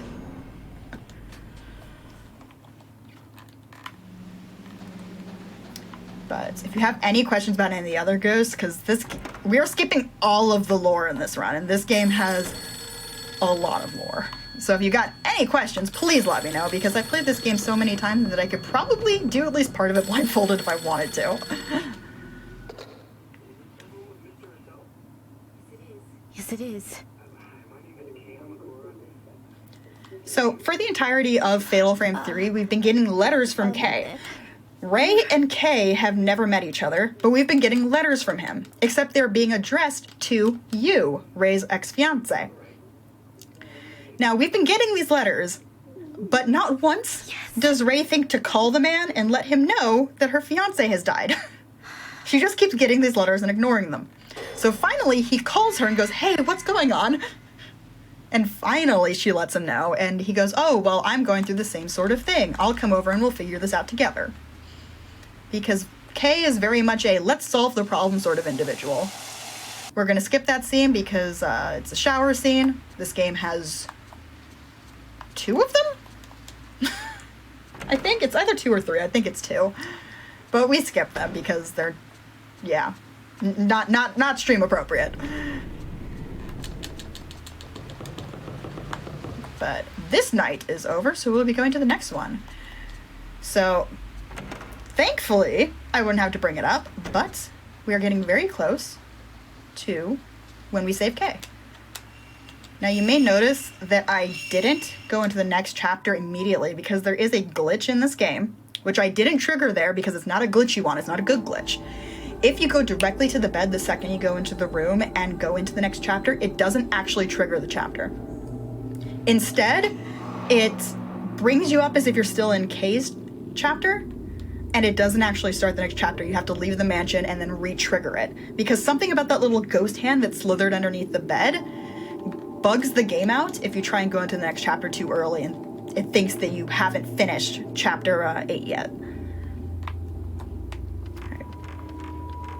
This chapter is pretty short. It's just 2 boss fights. So, thankfully, pretty soon you guys will get to see what I have to do to get the good ending.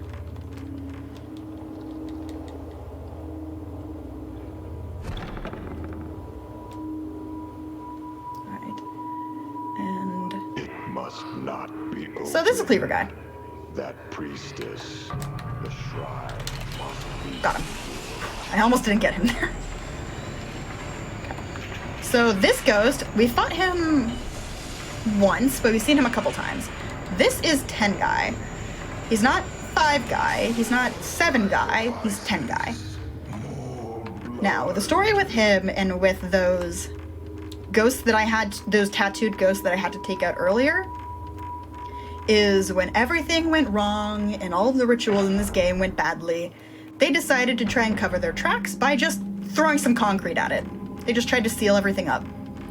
Now that didn't go very well, so they decided to do some unfortunate things to a couple carpenters and turn them into human pillars. So that's why we had to go take them out earlier, because they are preventing us from getting to the end of the game. Which means that at the end of this chapter, once we have actually opened that doorway, we will be in the final third-ish, final quarter of the game. So we'll be getting closer and closer to the end. We've still got, you know, an hour, but in terms of the gravitas of the game, we're getting a little further on.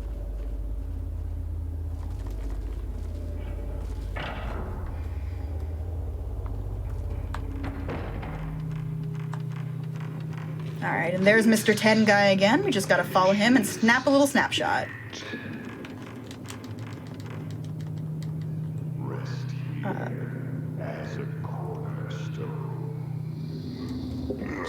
Just don't listen if you don't like choking sounds, I guess. I hadn't thought of that. I should have warned that a little bit earlier. I'm sorry. Okay, so we're just gonna take this picture and we're going to immediately turn around and leave.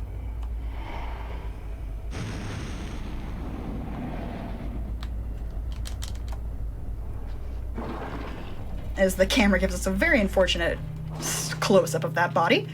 But now we've got time for, let's say 2 donations, because I have to go all the way back to where I started the chapter again. For sure. We have a $50 donation from players A and B saying, "Ears perk up. Did I hear something about hot drinks? Well, as you know, hot drinks really get you going. Warms you up when speedrunners be slowin'. Keep that tray rolling. Choo choo." Indeed. And we have a $5 donation from Zokubun saying, "Here's to hot drinks during a cozy horror block and 63K for Malala Fund. Also, maybe a little less spooky tourism in haunted houses." Yeah, actually, fun story. So the very intro cutscene shows Rei and Miku coming to the actual mansion. So the entire game, you're running around the Manor of Sleep, which is the, dream mansion. But there is an actual mansion in the world of the game, an actual real mansion. But Miku and Rei decide to go visit the mansion, and it's after that that they start having dreams. I'm just gonna wait for him to attack me again. Turn around, and there we go. Got him. So you guys talking about hot drinks is making me kind of sad. I made a really nice cup of tea before this, and then I forgot to drink it, so now it's cold. What is your preferred hot drink that you like to have? Tea for sure. What is yours? Yeah, I like tea. I like black tea, and I always like a good cappuccino with nice foam. I like coffee. I love myself a good chai. Oh, chai. Chai is one of my favorites, like a good chai latte. But a lot of the tea that I make at home, like this tea here, I actually blended myself. I keep a whole bunch of, I just keep a whole bunch of loose leaf teas and tea accoutrement in my desk. And I just decided before stream, hey, I'm just gonna mix something up. Just threw a whole bunch of things into into the pot and just made my own tea. This one has oolong, cardamom pods, ginger, sarsaparilla root, 2 little bits of clove, and I think that's all I put in it. Yes. So we're gonna have another phone call with Yoshi. Miko?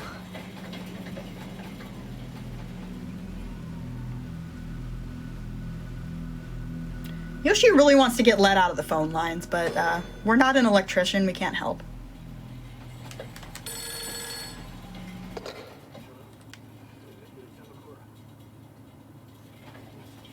Now, by haunting the phone lines, if you listen, she is still yelling in the phone lines. So this is the last phone call in the game, I think. But it's just a little neat thing that this game does, where the house is haunted. It gets more and more haunted, and there's more and more hauntings the more you play the game. We have not seen a fraction of the hauntings that are in the game, because I've been going so fast. But...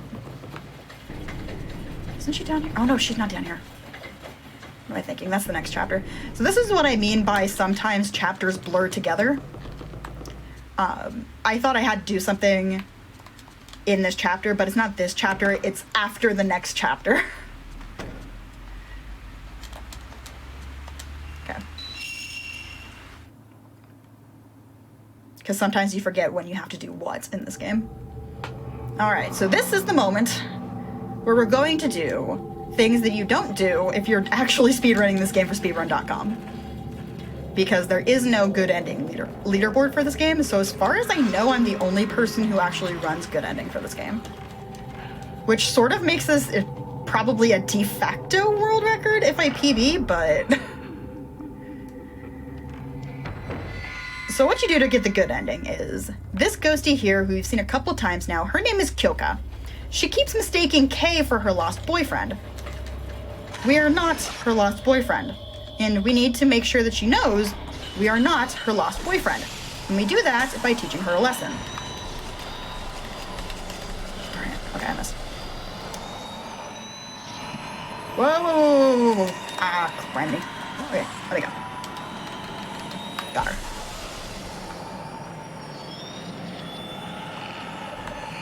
Where's she at? Oh, there she is.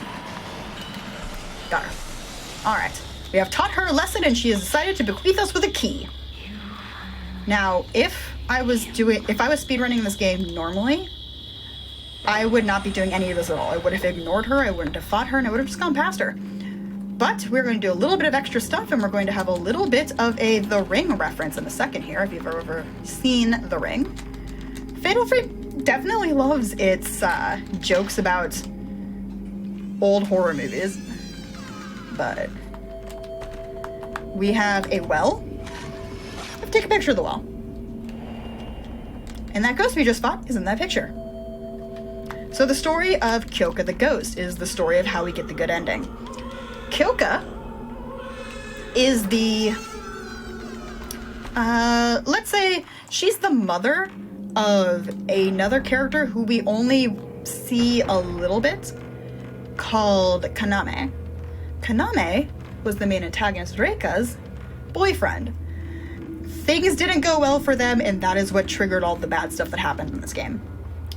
But Kyoka is Kaname's mother, and for some strange reason, Kei looks a lot like Kaname, and Kaname looks a lot like Kaname's father. So Kyoka keeps mistaking you for her boyfriend and keeps trying to get you back. Doesn't really end that well for anybody involved.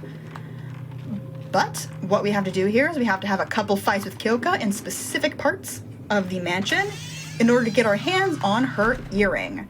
Once we have the earring in our inventory, Kei is safe. So that is the point of this chapter. The reason why I'm doing it now and not, say, next chapter or later is the second I go through a specific door in this game, we get to deal with something called the purple candles. And I will explain those once we get to that point. Oh, I went the wrong way.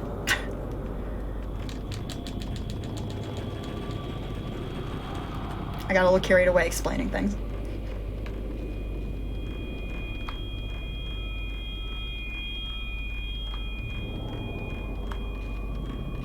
Okay.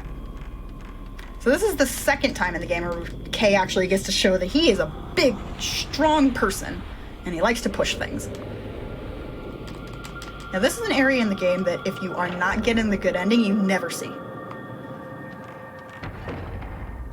And it requires more walking very dangerously on the roofs. Don't do this. Don't do this, guys. It's not safe.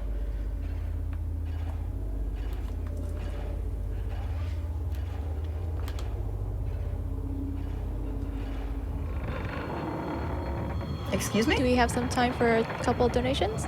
Oh yeah, we have a moment here. I was just a little bit, wait, am I getting attacked by a ghost right now? No worries, no worries. We have a $100 donation from Nova Bear saying, always cool to see Frost Flame Fatale events for more speedrunning goodness outside of AGDQ and SGDQ. Keep up the great work and good luck to all the runners. Yeah. And I have a $25 donation from Anonymous saying, orb. Orb. Fatal Frame has a lot of orbs. There's orbs when you take pictures of ghosts. There's orbs in puzzles. Lots of orbs. So we're about to go into the second fight against Kyoka. Oh, she's getting started a little bit early, isn't she? Okay. Where are you at, Kyoka lady? I have to take your picture.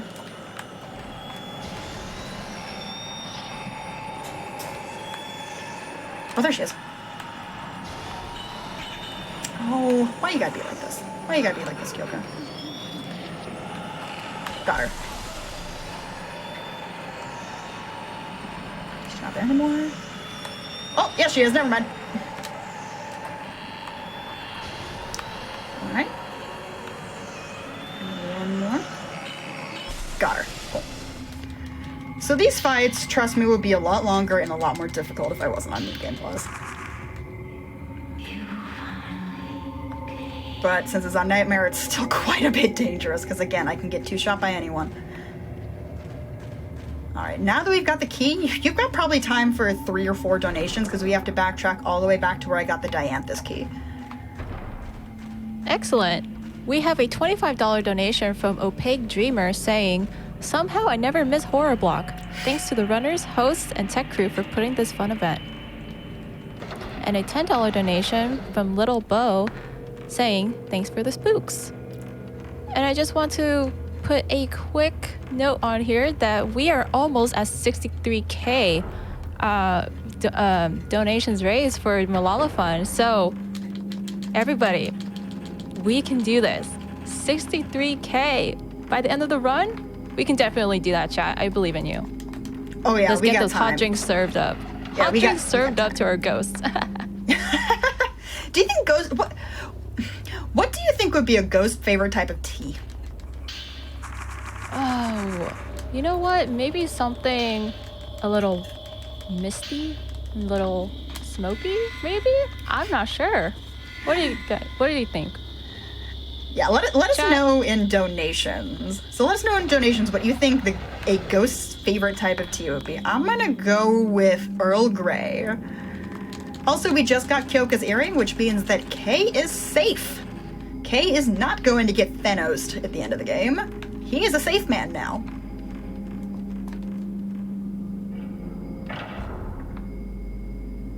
Oh my god, that's a good one. Boolong tea. That's a great one. Yes, I see you, chat. I see you. Boolong tea. Boolong tea, best tea. What do you think, Galasrinie? What do you think's a ghost favorite kind of tea? Have you heard of rooibos tea? It's like a tea from a bush. I actually have some in my tea chest. Oh, cool.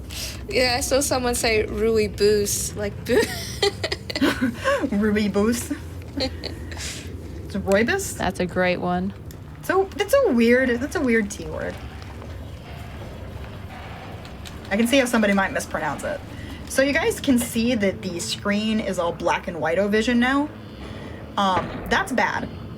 So from this point on, all of the characters in the game will have something called the purple candle. Now purifying candle, not purple candle. The purifying candle stops this black and white vision from happening. We want to stop this black and white vision from happening, because if I was to get hit by a ghost now, it would do much more damage. And also, if I was to get a random ghost, it most of the time would not actually be a random ghost. It would be Reika. It would be the main antagonist of the game. So we don't like the black and white vision. Now, I can't remember off the top of my head if getting hit by Reika in this particular like black and white vision is an instant kill. I vaguely remember that it might be.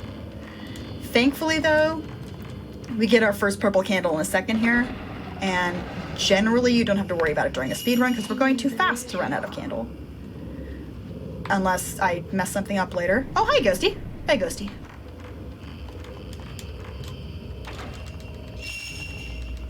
I'm just gonna do this puzzle real quick. With this puzzle, what's the objective with the colors? The objective of the colors is to, when you only have a certain number of turns, and the objective is to, come on, Kay, behave.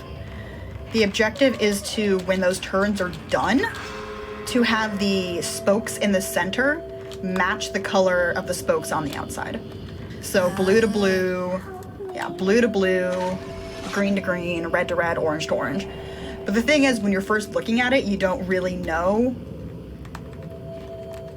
what like colors they're supposed to be when you finish the puzzle. So generally, when you're first playing this game, you'll just click and fail the puzzle the first time, look at what the colors are, and then do it a second time with a little bit more. Oh, that's how I'm supposed to do it. So, one interesting thing about this game, it plays on a backwards compatible PS3. That was the first way that I speedran this game, really, was using a disc-based backwards compatible PS3. But there is a glitch in this game that only happens if you're playing it on a backwards compatible PS3 from the disc that causes a lot of the doors in this game to be halfway transparent and sort of glitchy, like they're in the Matrix or something. I wish I could sort of describe what it is because it's weird, but if you ever come across that glitch yourself and you're playing it, it's normal. Trust me, it's fine.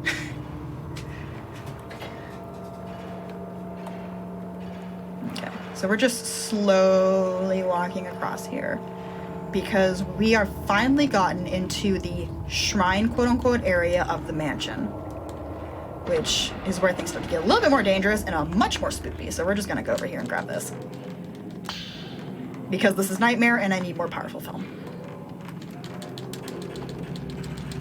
Okay, mind if I make a quick announcement? Yeah. All right, I'm happy to announce that we've reached $63,000 for Malala Fund. So thank you everybody for your contributions. We've reached 63K. Can I get some hype in the chat and some claps? Thank you everybody. 63K. 63K. Mm-hmm. See what I did there? Totally calculated. 63K. Can we get to 64? We got like 45-ish minutes. I know you can do it, chat. Let's get to 64K. 4K. 4K, yes. We'll get to 64K, 4K. In honor of saving ya boy with his fox ears.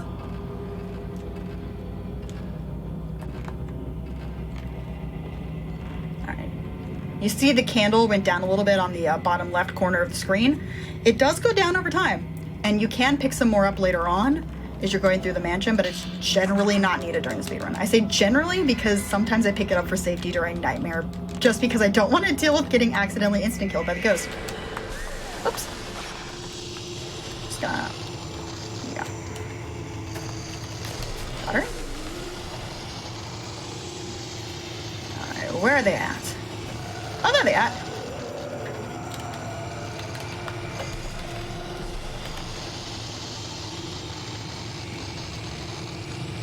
What I'm doing is I'm baiting. Nope, that didn't work. I'm trying to bait them into an attack to give me a moment to actually hit them. Now the downside is I can get hit right now because Kay is just standing still for some reason while we wait for the ghost to go away. Thankfully, I didn't get hit. That is sort of a downside. That's the only time that it really happens is during this fight. And I have had it almost kill me before during a run. Because for some reason you can still get hit there.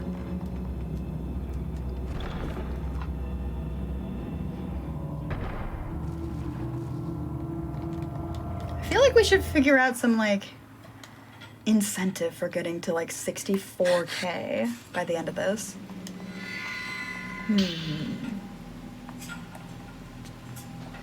Well, we did mention the bunny cam earlier, didn't we? Did. All right, how about this? If you guys want to see a close-up of Garrus, my big, fluffy, lop-eared gray bunny you've been seeing in the background here, if you want me to bring him up to the camera and show him to you, we will have to get to 64K by the end of the run. How about that? 64K, everyone, for the bunny cam. We can do it. So you guys want to meet Garrus up close and personal I'm sorry. and get to see him get pet in the Just camera. a second. We better get to 64K, you guys. Oh, I'm sorry. With pets, everybody. With This is not a pets. drill. Bunny cam with pets. All right, let's look again. Nope, cat is not there. Darn it. Oh, right, now I remember. Sometimes when you play this game, even if you've played it as many times as I have, you sort of forget what you need to do to trigger the nighttime sequence. So if you saw me sort of go in a circle there, it was me forgetting what I needed to do. Are there any rabbits in any of the Fatal Frame games that you see? Not that I know of, sadly. There's a few cats. There's quite a few cats. But not any bunnies that I can think of. There are bunnies in other horror games that I love to play, but none that I can think of in this one.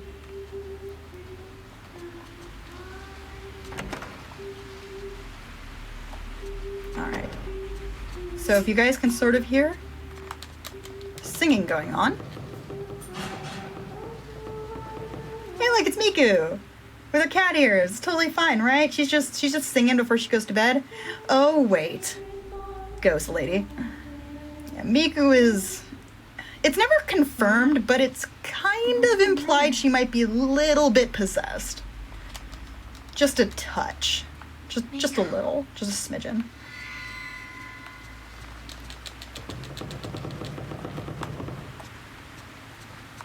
All right. So once I go to bed here, we will be going into the last chapters as each character. So chapter 11, which is the one that we are starting here, is the last chapter as Miku. Then we have Kay's last chapter, and then we have the last chapter. So we're getting there, chat. Let's go.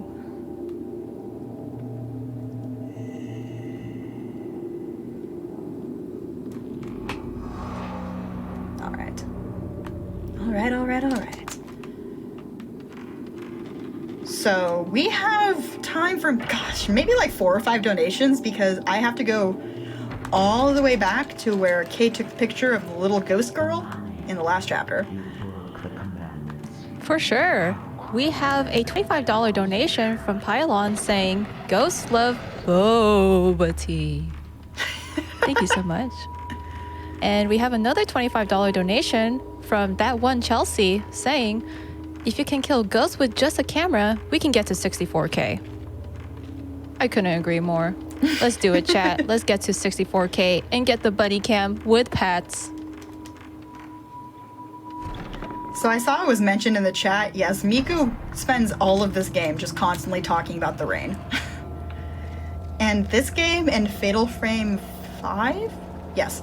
Fatal Frame 3 and Fatal Frame 5 both pretty much take place in a permanent torrential downpour. At least when it comes to the real world sections. Because pretty much every night in Fatal Frame 3 is raining.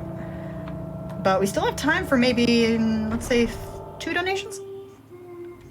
Sure thing. We have a $200 donation from Anonymous with no comment. Thank you so much for your contribution. And we have a $5 donation from Bushido, no comment. And we have another $5 donation from Anonymous saying trans rights. Absolutely. Thank you so much for your... Yes. Thank you so much for your contributions to Malala Fund. right, still got time for one more. For sure. We have a $25 donation from Anonymous with no comment.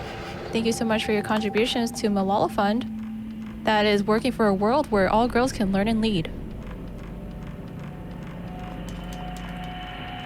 All right, still got time for another one because I'm still backtracking. Oh, for sure. Yeah. Okay, we have another $25 donation from Giren saying, happy to help to support such a great cause. The more those who are minimized by society are educated, the more we all win. Couldn't agree more. Thank you so much for your generosity. All right. So, we picked up the Commandment book. Now, this is the point of the game where I'm going to be saying we have a lot of time for donations because we just picked that up and now we have to go pretty much all the way back to the beginning of the chapter again, so we got time for more donations. Excellent. I just want to remind everybody that the Malala Fund is working for a world where all girls can learn and lead. Malala Fund advocates for resources and policy changes needed to give all girls a secondary education, invests in local education leaders, and amplifies the voices of girls fighting for change.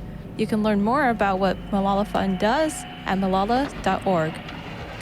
And I want to remind everybody also that the Yeti is donating $5 to Malala Fund for every shirt sold. And we have an amazing design featuring some of the characters from our marathon, including Rei Kurosawa from Fatal Frame 3.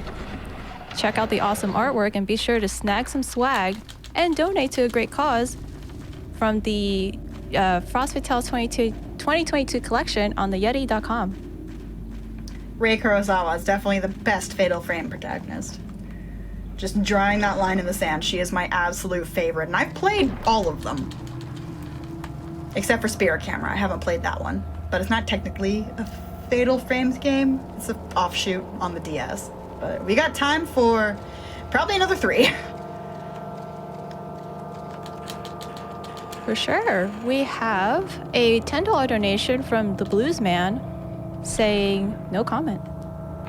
Thank you so much for your contribution. And another $25 donation from KK saying, so happy to get to support such an amazing cause. Good luck to the runners and hope everyone has a good day or night. We can probably get one more.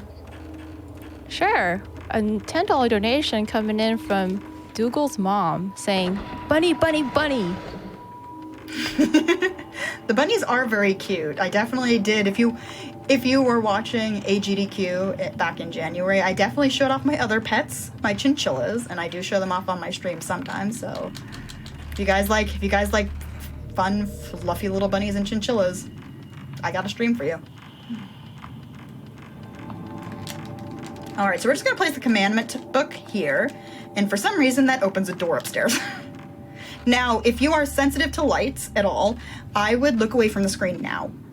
Until I tell you otherwise, because this next room is, I completely forgot about it until just now, this next room is full of just flashing lights, so I would look away from the screen until I tell you otherwise.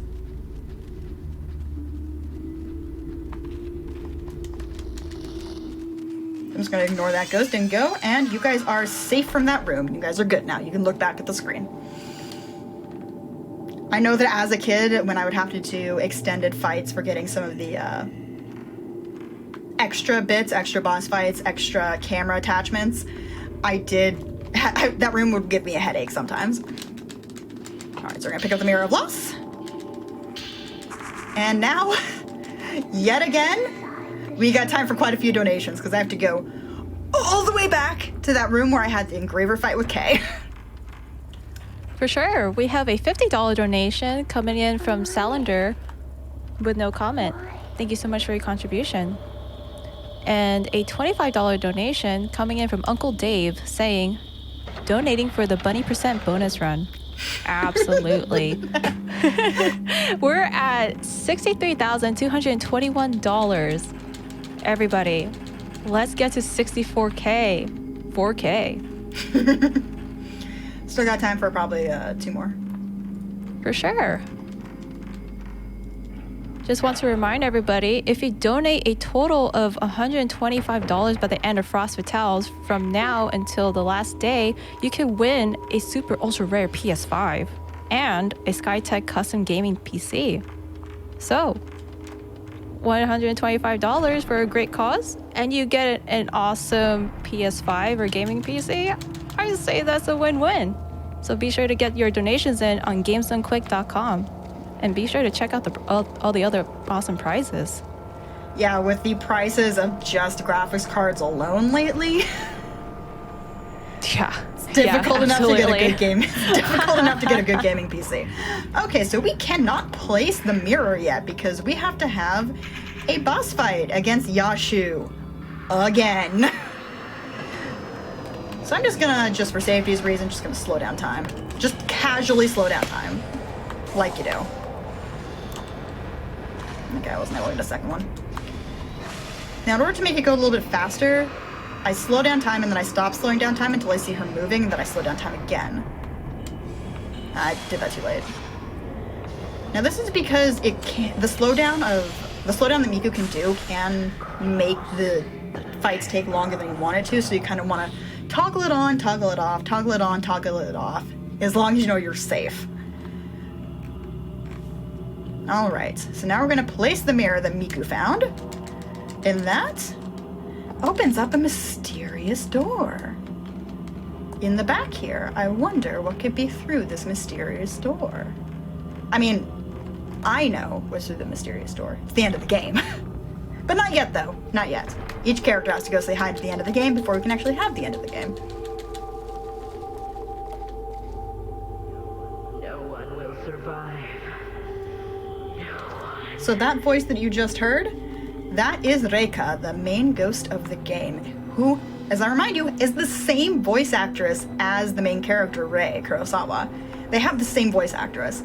Now, when I found that out, it kind of shocked me because they don't really sound that similar. So, kudos to the voice actress. She did a really good job. Alright, so we are just slowly, very slowly making our way down here. So we probably got time for another donation because you walk so slowly when you're going across these beams. Yeah, for sure. I want to remind everybody that the Tails Boss Rush incentive is open for Sonic the Hedgehog Forever. If met at $3,500, Flying Fox will complete a boss rush with Tails following the Sonic the Hedgehog Forever showcase. Be sure to select the incentive on the dropdown when you donate. And we are at about $1,300 for that incentive. Almost there. Alrighty then. So, this is when the little girl fights start to get really annoying. And I call them little girls, they're actually called handmaidens. I just always forget that that's what they're technically called. Now, the handmaiden down here is the handmaiden, the good handmaiden that we've been following. You can see she's had better days. Now, the other three handmaidens did that to her. So we're just gonna slow time, and we're gonna casually give them a little bit of payback in the name of the good ghost girl. Okay. But the downside is, now we're fighting three of them, which can get a little dicey if I'm not paying attention to where they are at.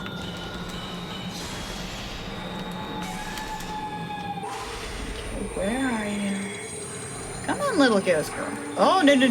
So that attack there can be really annoying because if you don't get away from it quickly enough, they sort of pin you to the ground. Okay, I got that. Yeah. Yep, there we go. There we go. Miku's had better days. She's had better days.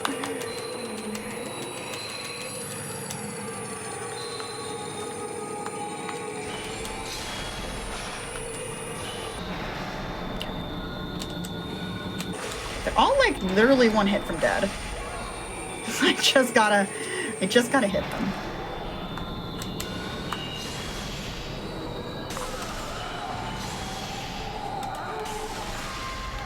Alright, I think that was good.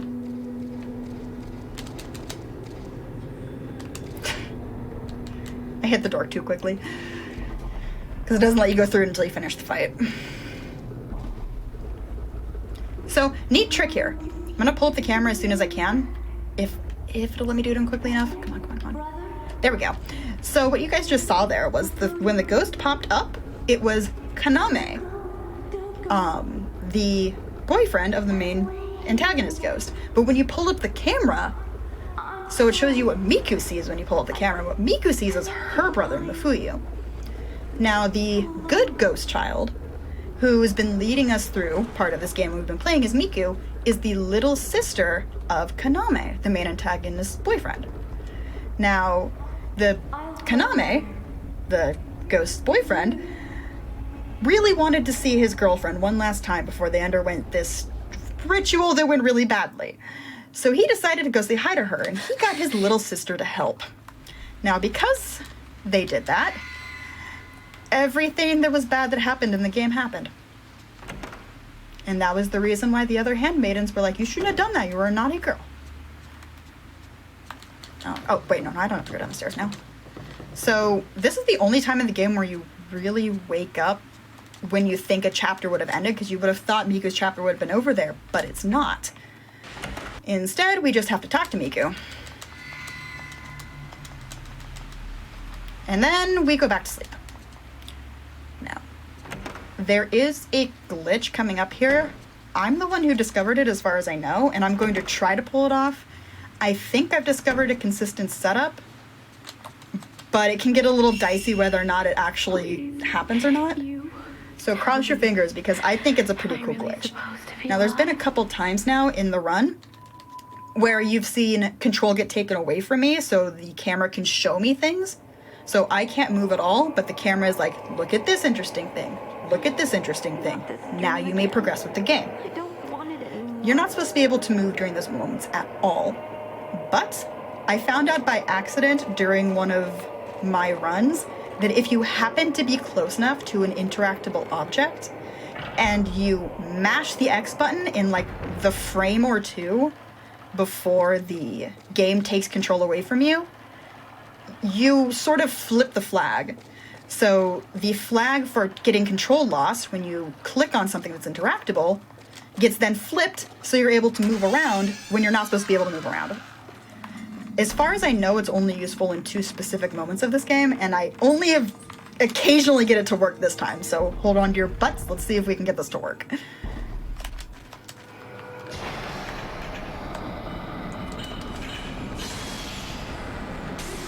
Alright, so I go over here to this specific spot, test it, I think we're good.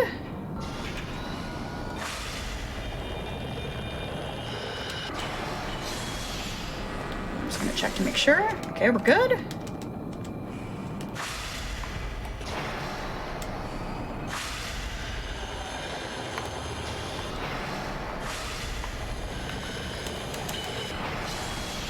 Alright. So I'm gonna hold down to try and get the trigger down in X, and I'm mashing it, and I got it. Alright. So, this moment, I should not be able to move around right here. But you can see I'm obviously moving around right here. And because of that, I'm able to cross the entire room and hit the trigger for the end of the chapter a good 10-ish seconds before I'm supposed to. Also, that is the end of Miku's final chapter. Now I just get to skip a whole bunch of cutscenes and do some more running around the house in order to get to Kei's last chapter. So if we've got any more donations, we've got some time for it. Yeah, absolutely. We have a $25 donation from the biggest Steve saying, here's $25 for Chinchilla Percent special ending. And we also have another $25 donation coming from Yukupo saying, hop aboard the Bunny Percent train. And I just want to inform everybody that we are at $63,425 total raised for Malala Fund. We are so close for 64K. We can do it, chat. I believe in us. I believe. Okay, now I just get to button mash for like 30 seconds here, so we got time for some more donations. Because this is all of the lore books that I haven't picked up during this game. And you have to mash through all of them to get to the one you actually need. For sure. We have another $25 donation from Nicole saying, donating during one of my favorite game series of all time. Get those ghosts. All right, got one more. And we have, yeah, of course, we have a $50 or $54 donation from Will It Work saying, in memory of Anne Marie Danziger, a teacher and artist dedicated to bringing knowledge to everyone. We miss her. Please put this towards Maiden of Blackwater, if that's a thing. If not, Miss Scarlet's choice. Oh man, I wish one of these days, I would like to run Maiden of Blackwater at some point, because I love that game. And it did recently get remastered, so you can actually get it on Steam. So now we are starting the final chapter as K. So this is K's final chapter. And if you guys had not donated to get that incentive to save K, this would be the end of this chapter where you would get Thanos. So good on you guys for donating for that, because now Kay doesn't get to get Thanos. Alright, so we're just going to... Hi, Reika. We're just going to go the opposite direction of the main antagonist goes in this game, because I'm on Nightmare and I ain't about that life. So those red rooms that were covered in those red paper dolls that you guys have seen a fair few times during this run, we now have to go to every single one of them and solve a puzzle. So if you got any donations, because we're going to be doing this for a hot minute, please let me know.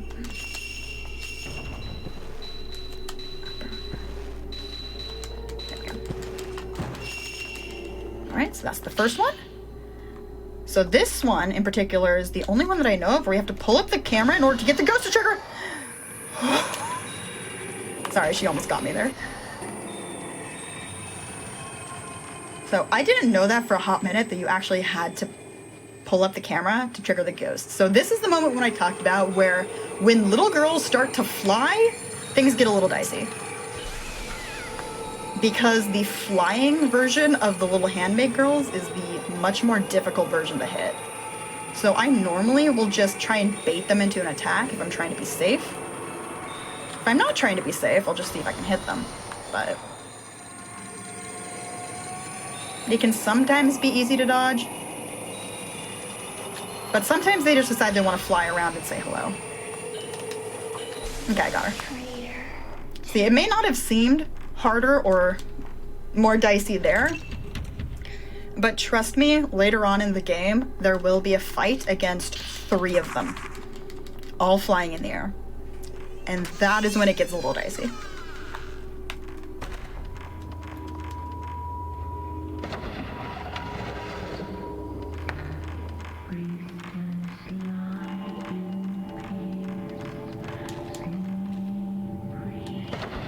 We still have to try and do this chapter, or at least most of it, as quickly as possible in order to not get attacked by the main antagonist ghost. So you gotta go fast.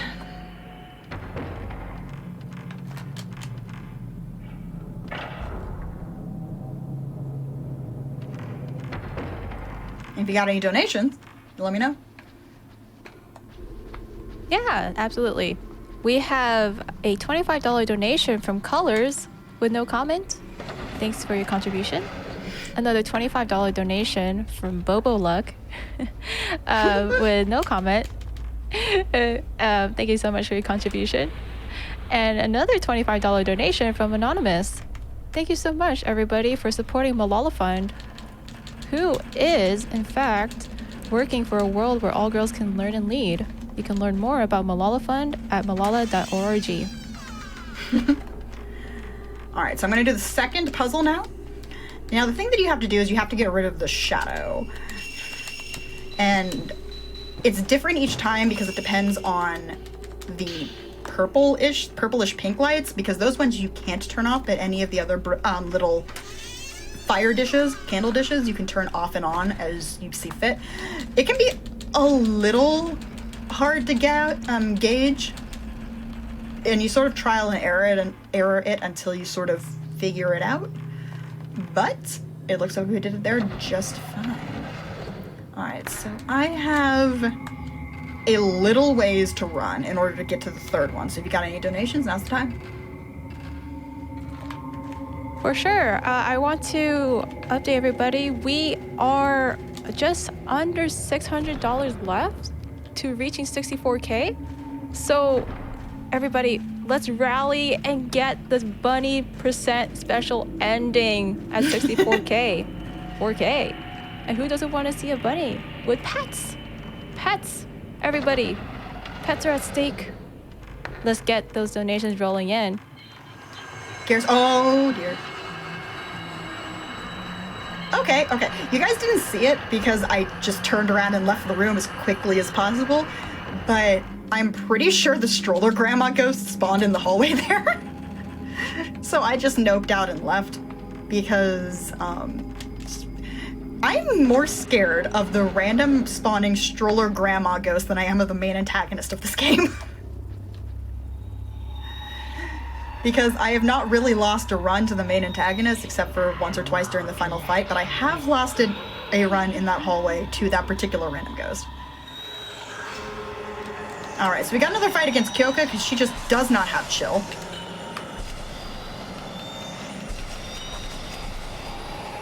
Now, where is she at? She is here. Oh, hi! Hello! She almost got in my face. It wasn't very nice. My child. Come me. Alright, and that should be, if I remember correctly, the last time we have to come across Kyoka.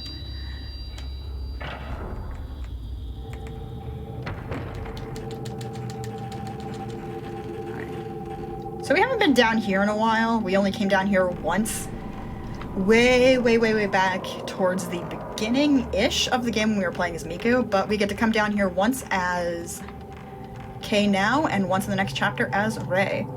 So just for safety's sake, I'm just gonna come up here and grab this purifying candle. Normally I don't, but I am getting a little bit lower on the purifying candle than I normally do. And the last thing I want is to get grabbed by Reika. She's not a nice ghost anymore.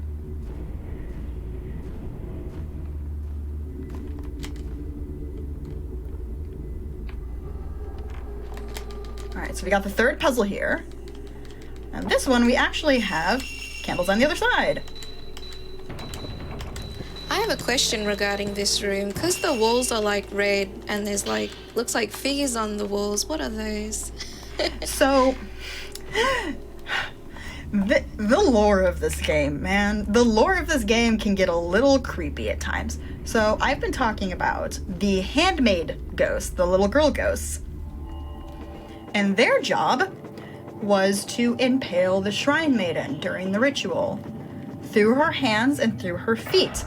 And all of those dolls, the hundreds and hundreds of dolls that are peppering the walls of that room, are their practice dolls.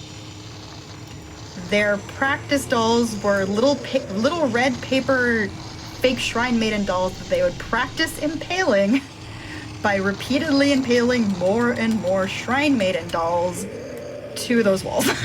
Yeah, that's very creepy. Wow. Yeah. And if you read a lot of the notes that are scattered around that I've just been skipping through, you do get a little bit more of the backstory behind the other handmaidens. I can't remember too much off the top of my head, but there's one of the little girls in particular who's just she's not okay. Because one of her notes just ends with, "I hope I get to impale a real priestess soon." And you're like, kid, where are your parents?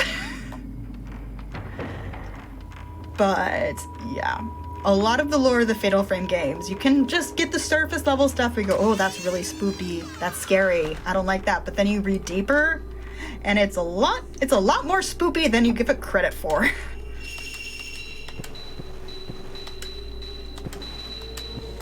There we go.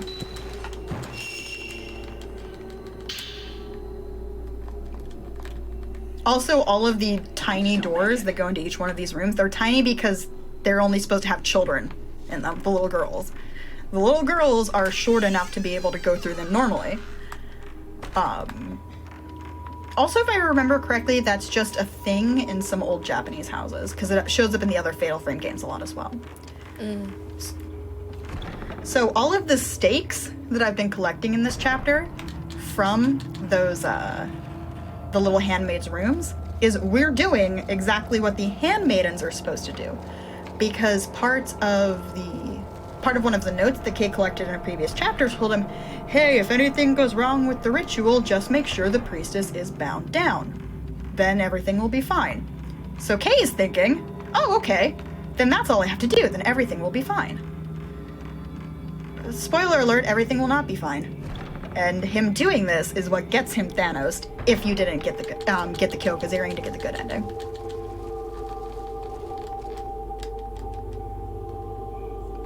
And the reason why it doesn't get Kay Thanos, which I find kind of interesting, is because Kay looks like Reika's former lover, former boyfriend. Because they look so similar, having that earring on makes the main ghost sort of mistake Kay for her boyfriend so she doesn't outright Thanos him. Oh, yeah. So that's the reason why that works. Alright, where did she go? Well, that's not good. Oh, there she is.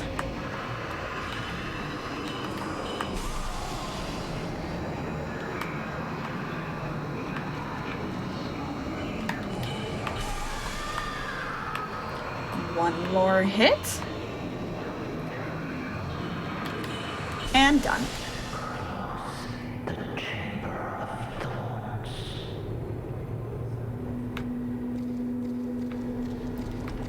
Alright, so that is the last fight that you have as Kay. And we get a little preview here of the final boss arena of the game. So this area right here. Sorry, what? I was gonna ask if you mind if I give a quick update on our total. Absolutely. Go ahead.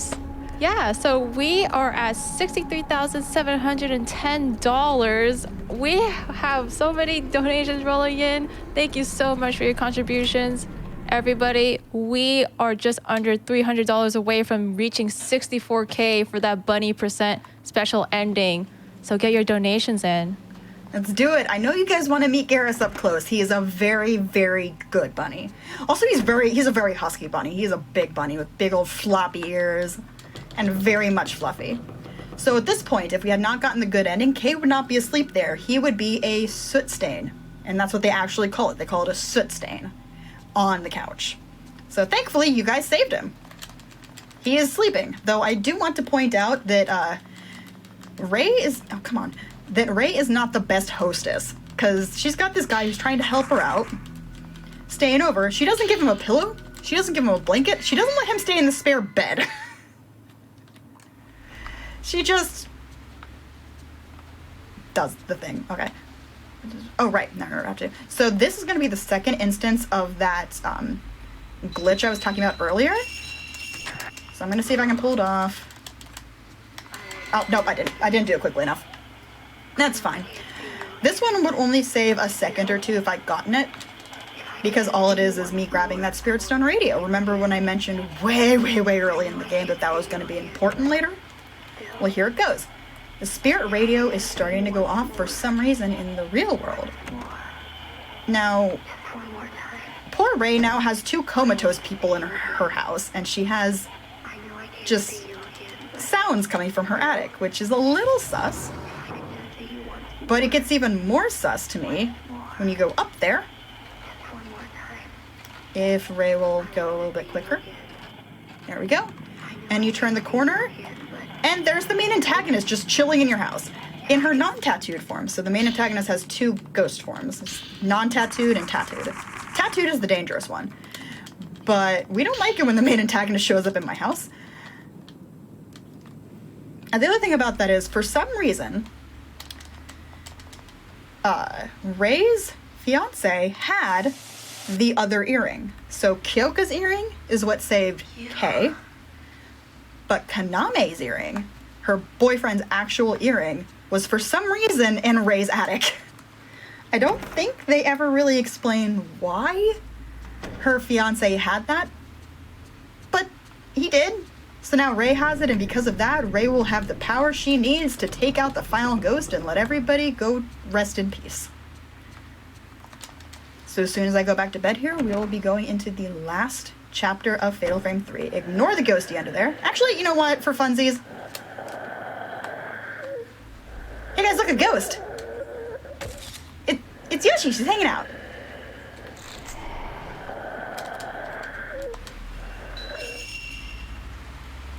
If I see you, I don't know. Am I supposed to be alive? Mind if I read a few donations here? Go ahead. We got time because I'm going to be doing a whole gauntlet around the mansion, going to different areas. All right. Awesome. We have a $50 donation from Anonymous saying, I love Scarlet's stream. Chill vibes and good people. Awesome event here. Great cause, great runs. Lesson 3 all.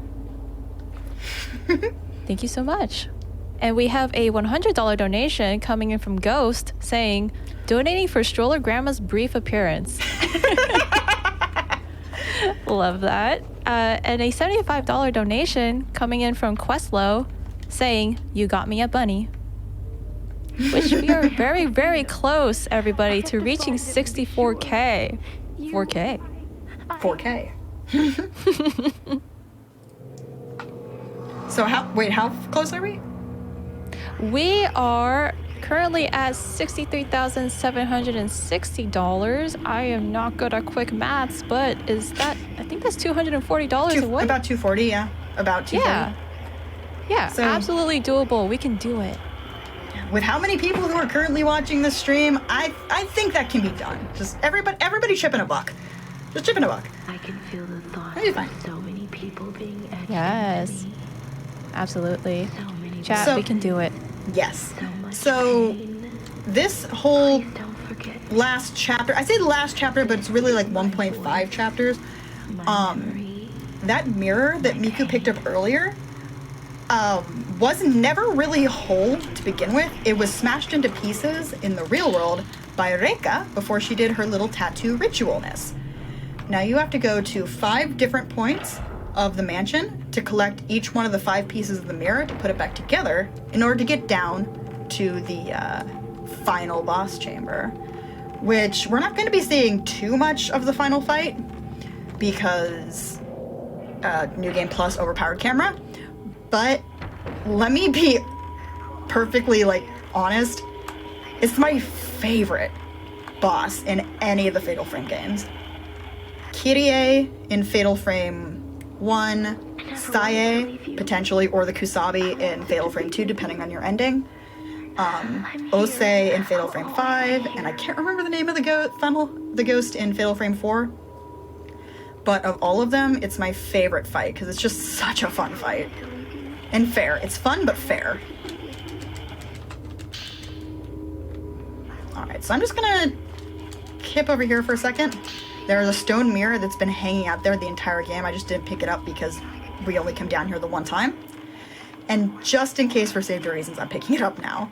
Because I may love the final fight in this game a lot. It does have one particular mode that can happen during it that is a one-shot instant kill if I get hit. So, for safety reasons, I always pick that up on Nightmare.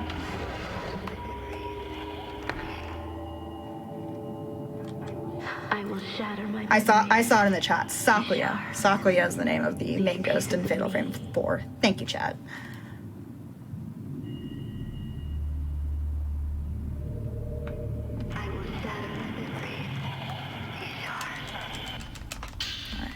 So sadly, though, it doesn't look like we were able to give the cat any scritches. Because I tried. I kept looking, but it never popped up around me. Wait, no, I'm going the wrong way. What am I doing?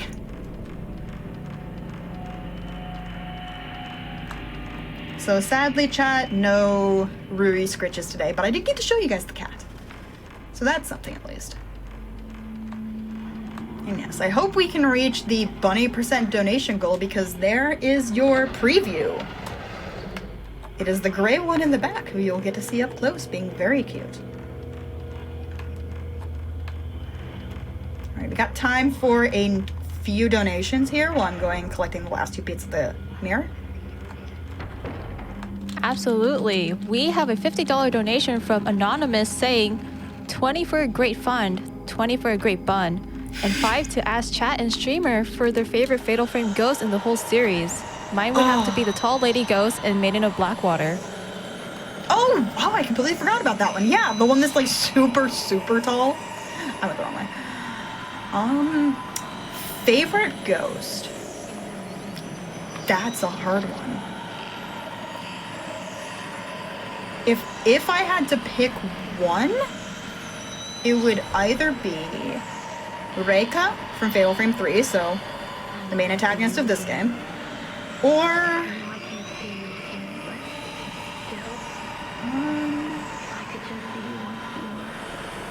Yoshi. Yeah, this is my favorite Fatal Frame game, you guys. I love Fatal Frame 4, 1, and 2, and 4. I love all of them, but the fact that Yoshi, or Yoshino, haunts your house for the entirety of the game after she kicks the bucket early on, it's just so much fun. You just run around the house, and there she is in your kitchen, there she is in your bathroom, there she is chilling in a closet. She's just chilling in your phone lines. So yeah, it would have to be Yoshino. Yoshino with Reika is a close second. Do you have time for a couple more donations? Oh yeah, definitely. Awesome. We have a $10 donation from Honey Bunny saying, cheers for the horror block. As always, thanks to GDQ staff, runners, and tech crew for a great week for a good cause.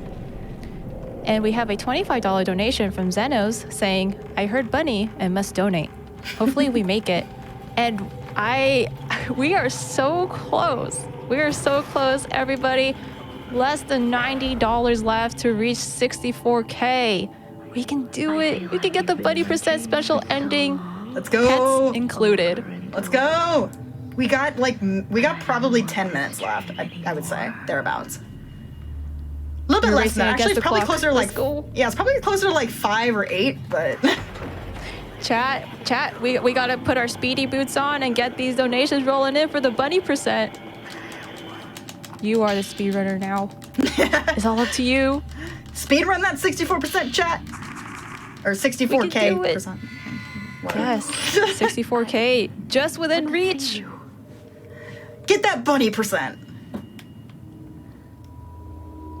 I showed off chinchillas during AGDQ. Now I get... Oh, you guys. Oh, chat. My bunny, Garrus, has flopped. He wants you guys to donate. I can't show you because we haven't gotten to 64. But I'll have you know, if you know what a bunny flopping over looks like. He's currently flopped over right down there out of the camera view. Just right there. Just right down there. All right, so now we have a $50 donation from Pylon saying, bun cam, bun cam, bun cam. Bun cam, bun cam, bun cam. So now we have a boss gauntlet. We will be fighting first Yashu, then 3 flying ghost girls. Oh, I forgot to pick up a camera or a film that I wanted to pick up. But oh, come on. There we go. So first we'll be fighting Yashu, who Yashu is sort of the head of operations. She's sort of the leader of... Alright, I can just be bad at aiming. There we go. So Yashu is sort of the head of the whole operation at the shrine. She's sort of Reika's adopted mother, sort of. But, oh, I'm seeing some stuff in the chat. What's our donation total right now? Oh my goodness. Everybody, we did it! We reached 64K! Raised for Malala Fund, and we unlocked Bunny % special ending. Kudos to everybody. Thank you so much for your contributions to a fantastic cause and supporting our runner tonight and our bunny. Best bunnies. So yes, that means that at the end, I will let the final cutscene play, and I will go grab Garrus and I will show him off. Just like I showed off the world record chinchilla during Kuon in AGDQ. You guys will get to see Garrus the bunny up close. He's very cute. I'm excited. All right. So after a little bit of cutscene lore stuff that we are of course going to skip because cutscenes are slow and we say no cutscenes here. Because if we actually watched all the cutscenes in this game, it would probably be a 6-hour speedrun.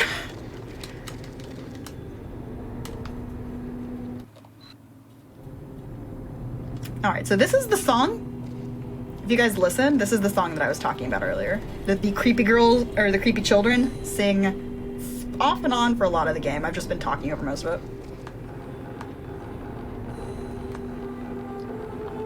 Straight to the other side. I would sing it, chat, but it's late and I'm tired. Let's be honest. Also, because I am streaming this off of an Elgato capture card, there would be delay. But we probably got time for a good few donations because it takes a while to walk all the way down these steps. For sure. Yeah. Great job, everyone, for reaching 64K. We have a few donations here. $125 from Anonymous saying, Bunny percent hype. Hype indeed. And $5 from Sammy Pants saying, let's see that bun. Thanks for the awesome run. Oh, that rhymed. Excellent. So right there, I took out one of the ghost handmaidens. Now, I said that you fight all three of them, and you do. It's just the game does give you a little bit of a little bit of mercy and puts the trigger for one of them higher up, so you can actually, if you want to, take out one of them on the stairs so you don't have to fight all three of them at once, which is nice. But then it turns around and decides it's going to pit both of the other two ghosts against you when you have no way to run. And then things like this happen.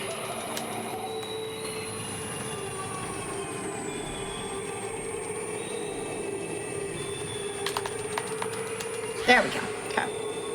And I can't really effectively attack them when I can't run like this because I can't dodge. Don't grab me, don't grab me. Okay, cool. Now I'm gonna concentrate a little bit here because I usually don't get grabbed on that pillar there, but because I did, I'm a little bit short on health right now.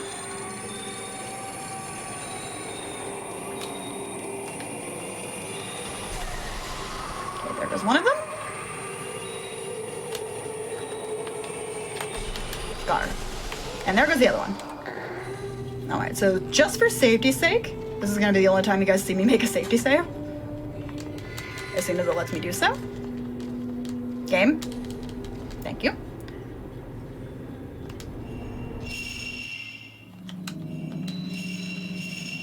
Because I am playing on Nightmare, I can't one-shot the final boss on New Game Plus, and because of that, there is a chance that I could die here. Because it doesn't take much.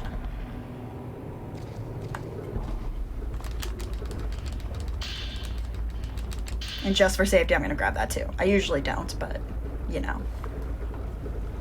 You gotta be safe when you need to be safe.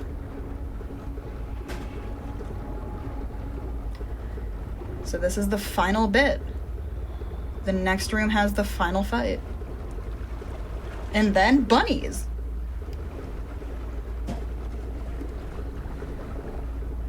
I don't want to see anymore.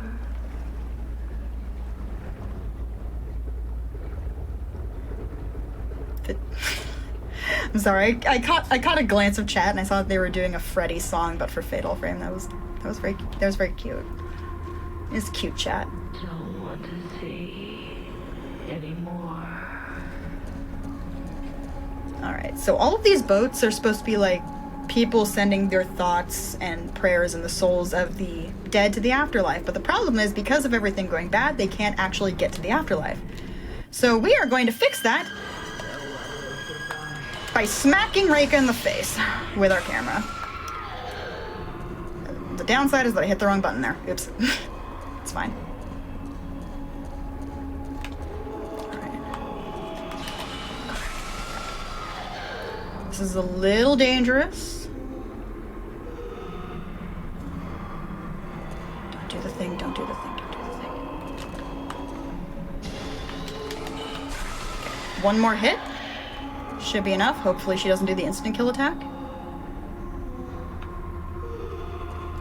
She didn't. Okay. Now, if the game would stop lagging for about 3 seconds.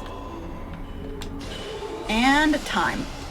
Sorry, I forgot to mention that it was coming up. But that seemed very easy, but trust me, that is dicey. Because a lot of her hits take pretty much all or most of your health bar. So that is Fatal Frame 3, The Tormented.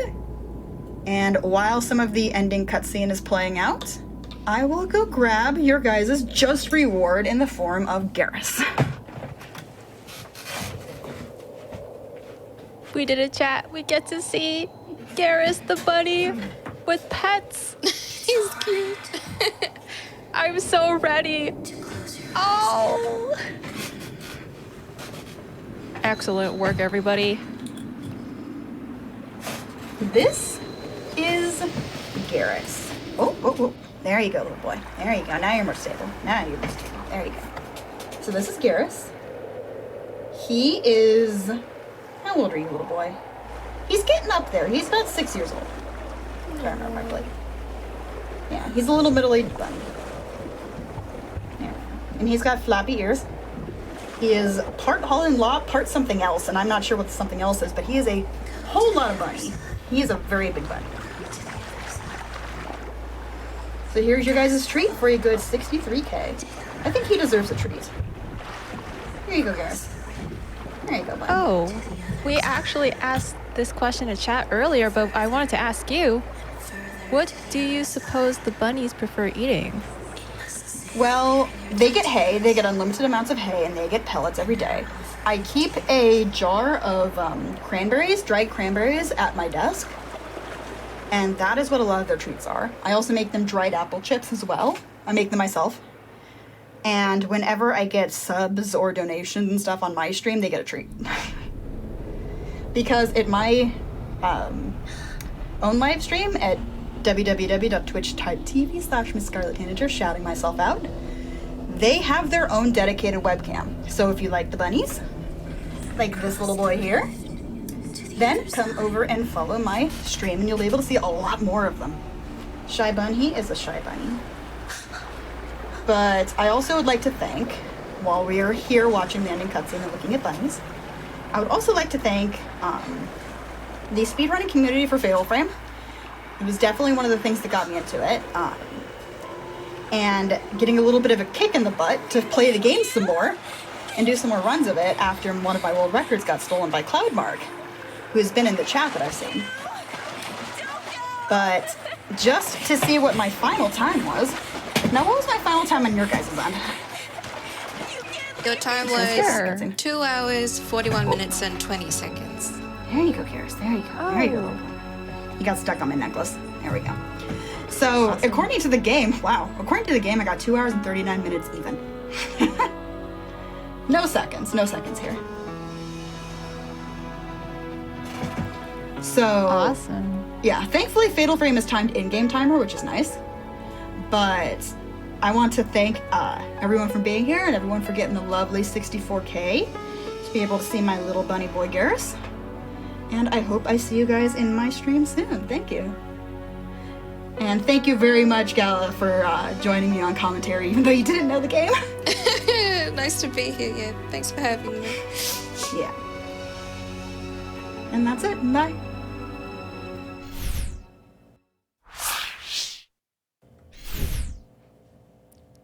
Thank you for showing that fantastic run, MissScarletTanager and Galasrinie on commentary. Thank you so much for showcasing a wonderful game for Fatal Frame 3 here on GDQ Frost Fatales. I have a few more donations here I would like to read. We have a $10 donation coming from Gamer, and it says, I watched my brother play this game late night growing up. Thanks for the entertainment. Thank you so much for your contribution to a fantastic cause that is Malala Fund. And a $10 donation from Ragnarok saying, bunny. And absolutely, we did get some bunny action on the cam with some pets included. That was awesome. Thank you so much for all your generous contributions today to Malala Fund. We reached 64K tonight thanks to you guys. Thank you. And I want to say thank you for everybody for tuning in to day 4 of Frost Fatales 2022. And a huge thank you for your generosity in supporting Malala Fund. Your contributions facilitate meaningful change for women around the globe in their pursuit for education, policy change, and amplification of their voices. We hope you enjoyed the speedruns today. Be sure to come back tomorrow for more. We'll be kicking off with an exclusive interview around 1:30 p.m. Eastern, followed by our first run of the day, Sonic Adventure DX Director's Cut. And check out the full Frost Fatales 2022 schedule at gamesdonequick.com. But if you're craving more speedy games right at this moment, be sure to stick around for our raid. I'm Spectrolyte, and it's been a pleasure hosting for you all tonight. Sleep tight, don't let this spooky ghost bite, and with that, I bid you good night.